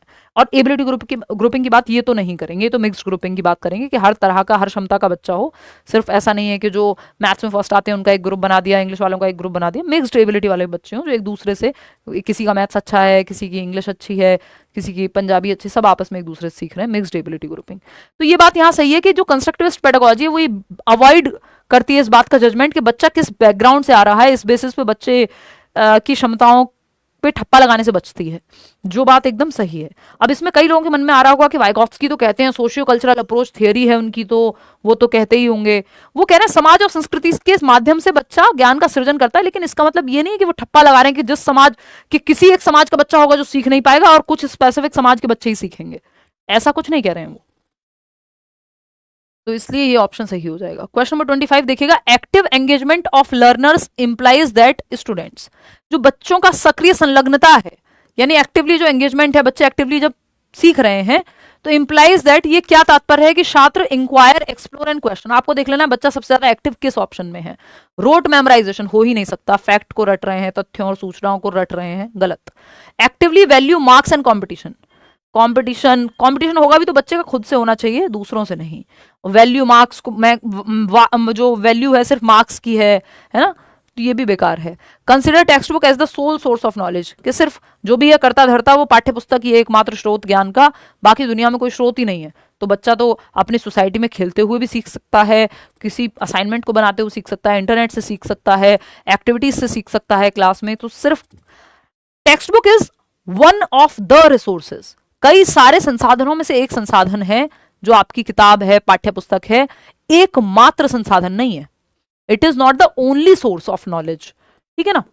तो ये बात हो गई यहां पे। तो इंक्वायर, एक्सप्लोर एंड क्वेश्चन, यानी पूछताछ, अन्वेषण और प्रश्न करने की जो संलग्नता है वो एक्टिव एंगेजमेंट कहलाएगी। जहां बच्चा एक्टिव है उसको एक्टिव एंगेजमेंट कहेंगे। जहां बच्चे इंक्वायरी कर रहे हैं, पूछताछ कर रहे हैं, एक्सप्लोर कर रहे हैं, क्वेश्चनिंग कर रहे हैं, तो बच्चे एक्टिव हैं, इसी को एक्टिव एंगेजमेंट कहेंगे। बाकी ऑप्शन में बच्चे एक्टिव नहीं थे। क्वेश्चन नंबर 26 देखिएगा। ये सवाल बहुत सालों पहले कई बार अलग अलग सालों में, 2014 में, 15 में, 16 में, उसके बाद भी आया है, बस भेष बदल करके आया है, यानी थोड़े कपड़े चेंज हो जाते हैं इस सवाल के। आई मीन लिटरली नहीं, थोड़ा सा स्टाइल चेंज कर देंगे, ऑप्शन चेंज कर देंगे, कभी छोटा बना देंगे इस सवाल को, कभी बड़ा बना देंगे, बट ये सवाल आता रहा है टाइम एंड अगेन, क्योंकि आपका सिलेबस सेम है ना, ठीक है ना। 63% लोग फर्स्ट ऑप्शन कह रहे हैं। चलिए समझते हैं। Radha reasons clothes dry faster in the sun than in the shade. Radha एक बच्ची है जो तर्क देती है कि कपड़े छाया की तुलना में धूप में जल्दी सूखते हैं, जो कि बात सही भी है। So the sun is helping them to dry. जब छाया की तुलना में धूप में जल्दी सूख रहे हैं, धूप में कौन है? सन है, यानी सूरज है। तो जो सूर्य है वो कपड़ों को सूखने में मदद करता है। She is showing an understanding of. ये जो राधा बच्ची है किस चीज की अंडरस्टैंडिंग दिखा रही है? तो राधा तर्क देती है कपड़े छाया की तुलना में धूप में जल्दी सूखते हैं, इसलिए धूप में उन्हें सुखाने में मदद कर रही है, धूप उन्हें सुखाने में मदद कर रही है कपड़ों को।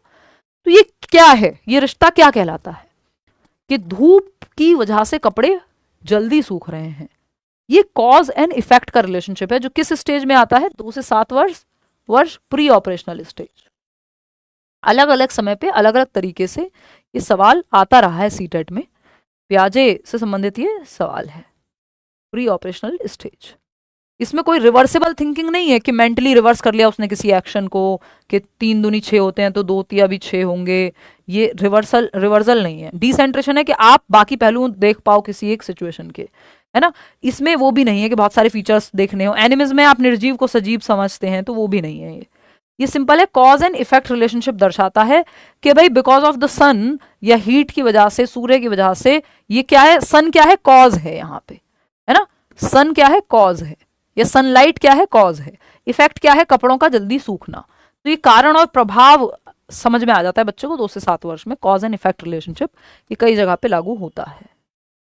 आगे बढ़ेंगे। क्वेश्चन नंबर 27 देखिएगा। इसको ऐसे भी देख सकते हो आप कि ये एक ब्लॉक गिरेगा तो सारे ब्लॉक धड़ धड़ धड़ गिरेंगे। ये कॉज एंड इफेक्ट है कि ये सब इसी पे टिके हुए हैं, कि नीचे से अगर आपने किताब निकाली है तो बाकी किताबें भी आगे निकल सकती हैं, या फिर एक चीज पे अगर कोई चीज टिकी हुई है उसको हटाओगे तो बाकी सब भी गिर जाएगा, है ना। तो कॉज एंड इफेक्ट है। क्वेश्चन नंबर 27 देखिएगा। Which of the following is an example of intrinsic motivation. Internal motivation एक है, एक्सटर्नल मोटिवेशन जिसका रीजन बाहर है। इंटरनल का रीजन बाहर नहीं है, इंटरनल का रीजन इनसाइड है, व्यक्ति के अंदर है। आंतरिक अभिप्रेरणा का जो कारण है कि व्यक्ति जो है वो आंतरिक रूप से अभिप्रेरित है, इसका मतलब रीजन अंदर है। अंदर क्या हो सकता है? क्यूरियोसिटी हो सकती है, जॉय हो सकता है ना, इंजॉयमेंट हो सकता है किसी काम को लेकर के। तो studying for a test to get good marks या गुड ग्रेड्स, तो गुड ग्रेड्स कहाँ है? एक्सटर्नल मोटिवेशन, बाहर हैं, दुनिया में है, अंदर थोड़ी है गुड ग्रेड्स, अंदर तो खुशी होती है। Playing a game for the prize money, prize money बाहर है, ये भी एक्सटर्नल हो गया, तो ये भी हट गया, हमें इंटरनल चाहिए। Playing a sport for personal enjoyment, यानी आप एक स्पोर्ट खेल रहे हैं, व्यक्तिगत आनंद के लिए कोई खेल खेल रहे हैं। जैसे हम प्लान बनाते रहते हैं कि भाई बैडमिंटन जाएंगे क्लास के बाद, या हफ्ते में 2 दिन तो चले ही जाएं, है ना। तो उसमें हमें कुछ मिल नहीं रहा, बल्कि हम पैसे दे करके जा रहे हैं, है ना। भाई किसी भी स्पोर्ट्स कॉम्प्लेक्स में जाओगे ढंग के तो पैसे लगेंगे। दिल्ली तो ऐसे ही वर्क करता है, अब तो छोटे शहरों में भी ऐसे ही है। या फिर आप गांव में तो हम खेत पे खेल लेते थे अपने, या बाहर खेल लो आंगन में, कितनी जगह होती थी। तो ये क्या है? Playing a sport for personal enjoyment. इसमें रीजन बाहर नहीं है, अंदर है। एंजॉयमेंट अंदर है, जॉय अंदर है, क्यूरियोसिटी अंदर है, तो इंटरनल हो गया ये motivation. Completing the homework to avoid being scolded by parents, किससे बच रहे हो? डांट से बच रहे हो, डांट बाहर से पड़ेगी, होमवर्क कंप्लीट कर रहे हो, तो इसका रीजन भी एक्सटर्नल है। तो थर्ड ऑप्शन यहां सही है, बाकी सारे गलत हैं, जो कि सही जवाब आप लोग दे भी रहे हैं। क्वेश्चन नंबर 28 देखिएगा। अगेन अजर्शन रीजन वाला सवाल है। ये क्या कहता है? Teachers who believe in constructivist pedagogy should provide a lot of materials to the children, यानी रचनावादी परिपेक्ष यानी बच्चे को एक्टिव रखने में फोकस करते हैं जो टीचर्स रचनावादी शिक्षा शास्त्र यानी प्याजे वाइगोत्स्की में बिलीव करते हैं, उनको बच्चों को ढेर सारी सामग्री उपलब्ध करानी चाहिए ताकि बच्चे एक्टिव रहेंगे। ठीक है, रीजन क्या है? Young children depend solely on verbal instructions and lectures for meaningful learning. बकवास बात है। देखिए, वर्बल इंस्ट्रक्शन की बात बहुत ज्यादा प्याजे नहीं करते, वाइगोत्स्की नहीं करते, और सिर्फ लेक्चर की बात नहीं करते। यहाँ पे मौखिक निर्देश व व्याख्यान जो है बच्चे को निष्क्रिय करते हैं, पैसिव करते हैं। यहाँ बच्चे को सक्रिय करना था, एक्टिविटी करानी थी कोई, तब तो ये रीजन सही होता। ये रीजन गलत है। A is right. Third option मुझे बहुत खुशी हो रही है कि आप जो है 76% लोग सही जवाब दे रहे हैं इसमें, नहीं तो ANR का रट्टा जो है लगाए रखते हैं कई लोग। Third option is the right answer, क्योंकि वो सही ही नहीं है। वो रीजन छोड़ो, वो अपने आप में स्टेटमेंट सही नहीं है ना। वो कुछ लोग होते हैं ना, वो अपने लिए भी खराब है, तो ये वैसा ही रीजन था, है ना। ये खुद के लिए ही खराब है। किसी का सही रीजन होगा नहीं होगा दूर की बात है, किसी के लिए अच्छा तब होगा, खुद के लिए भी नहीं है ना। मतलब इसका ये एक्चुअल लोगों में तो संभव है कि किसी के लिए अच्छा हो सकता है। Avoiding the appearance of low ability in front of peers and teachers is an example of. साथियों और शिक्षकों के सामने कम योग्यता की उपस्थिति से बचना एक उदाहरण है। यानी आप अवॉइड कर रहे हैं कि आप दिखें, लो एबिलिटी है आप में, किसी चीज की कम क्षमता है, अपने दोस्तों के और टीचर्स के सामने आपको बनना है। वो बच्चे हैं, कुछ बच्चे होते हैं कि बस उनको ही लगे कि टीचर को लगे कि मैं स्मार्ट हूं, चाहे रट्टा लगाया हो या कुछ भी किया हो, या मुझे नहीं आता है ये पता ना लगे।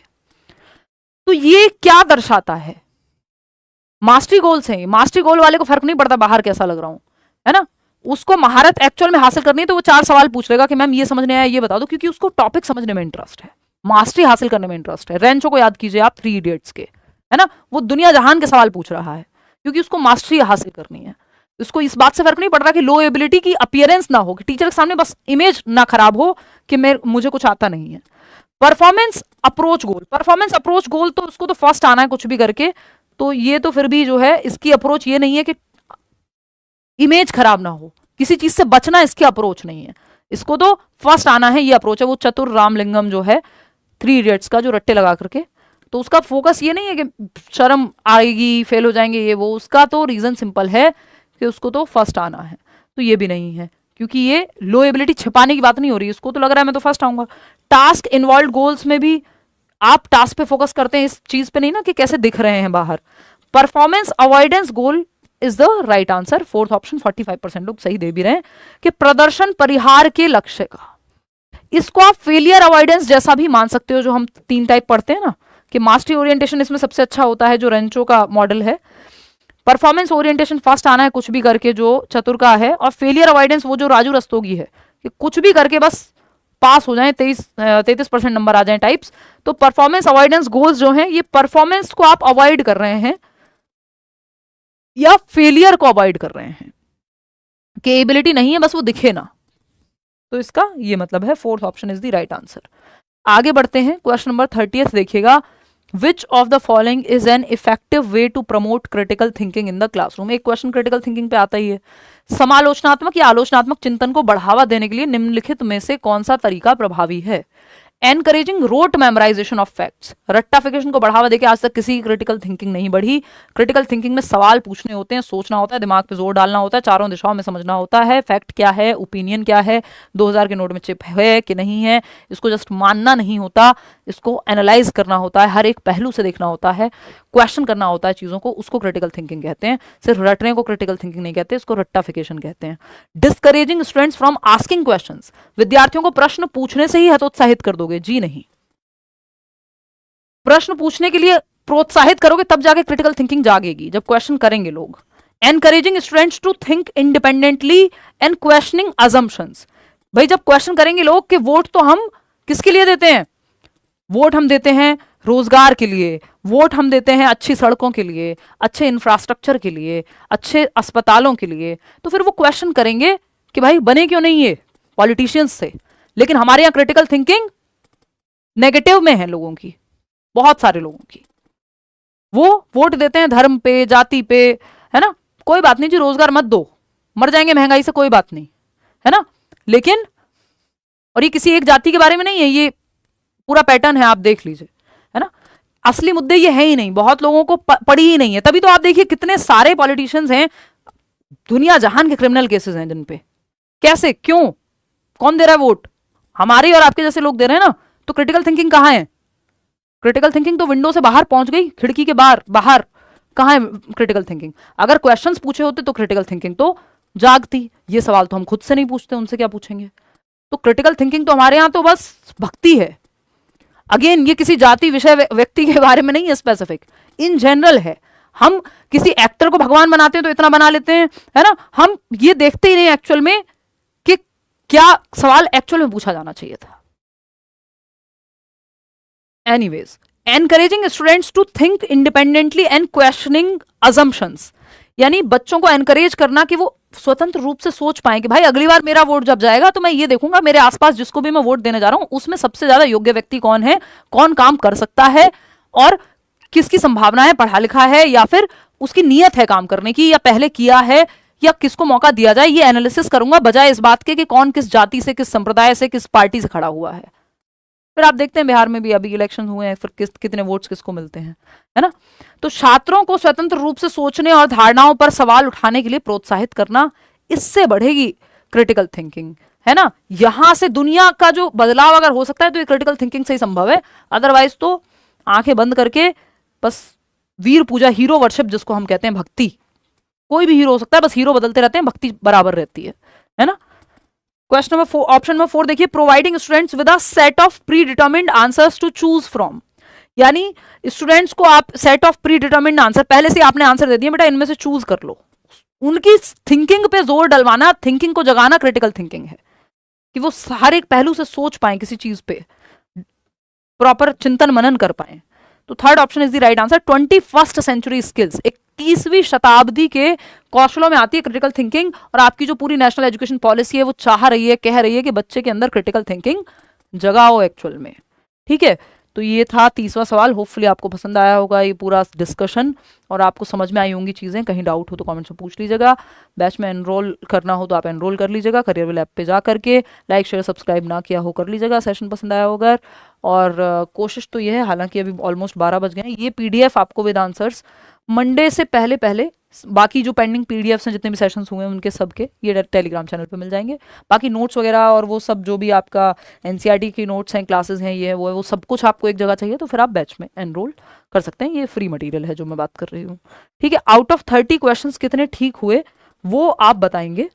और हम लोग मिलेंगे अभी मंडे। मैं भी थोड़ा रेस्ट करूंगी, ये पेन किलर खा करके जो है क्लास चल रही है आपकी, नहीं तो बैंड तो बजी ही हुई है थोड़ी, ठीक हो जाएगा, ये थोड़ा समय लगेगा, है ना। आउट ऑफ 30 क्वेश्चंस कितने ठीक हुए वो आप बताएंगे। और जल्दी ही मिलते हैं, मंडे को मिलेंगे, मतलब सैटरडे संडे ऑफ रखेंगे, थोड़ा रेस्ट करेंगे। और मैं कोशिश करूंगी 9:15 से 9:30 के बीच में हर हालत में क्लास शुरू हो जाए, नहीं तो फिर छुट्टी कर दें अगर नहीं हो पा रही है तो, किसी भी रीज़न से, चाहे तबीयत खराब हो या कुछ भी, क्योंकि आप लोग भी वेट करते हैं, अच्छा नहीं लगता, है ना। चलिए, टेक केयर, ध्यान रखिए अपना। Thank you so much. See you on Monday रात को 9:15 बजे। Take care. यूपी टेट के क्वेश्चंस करेंगे मंडे को, और फिर ट्यूसडे अपने CTET वाले रेगुलर क्वेश्चंस करेंगे। चलिए, टेक केयर, बाय। कमेंट्स में बताना कितने नंबर आए, और वो जो होमवर्क है अपना कि किस उम्र में बच्चे को पास्ट प्रेजेंट एंड फ्यूचर का ज्ञान जो है वो हो जाता है, या वो समझने लगता है पास्ट प्रेजेंट और फ्यूचर को, 5 साल, 6 साल या 7 साल, तीनों में से बता देना नीचे कमेंट्स में। चलिए, ध्यान रखिए अपना, टेक केयर, बाय।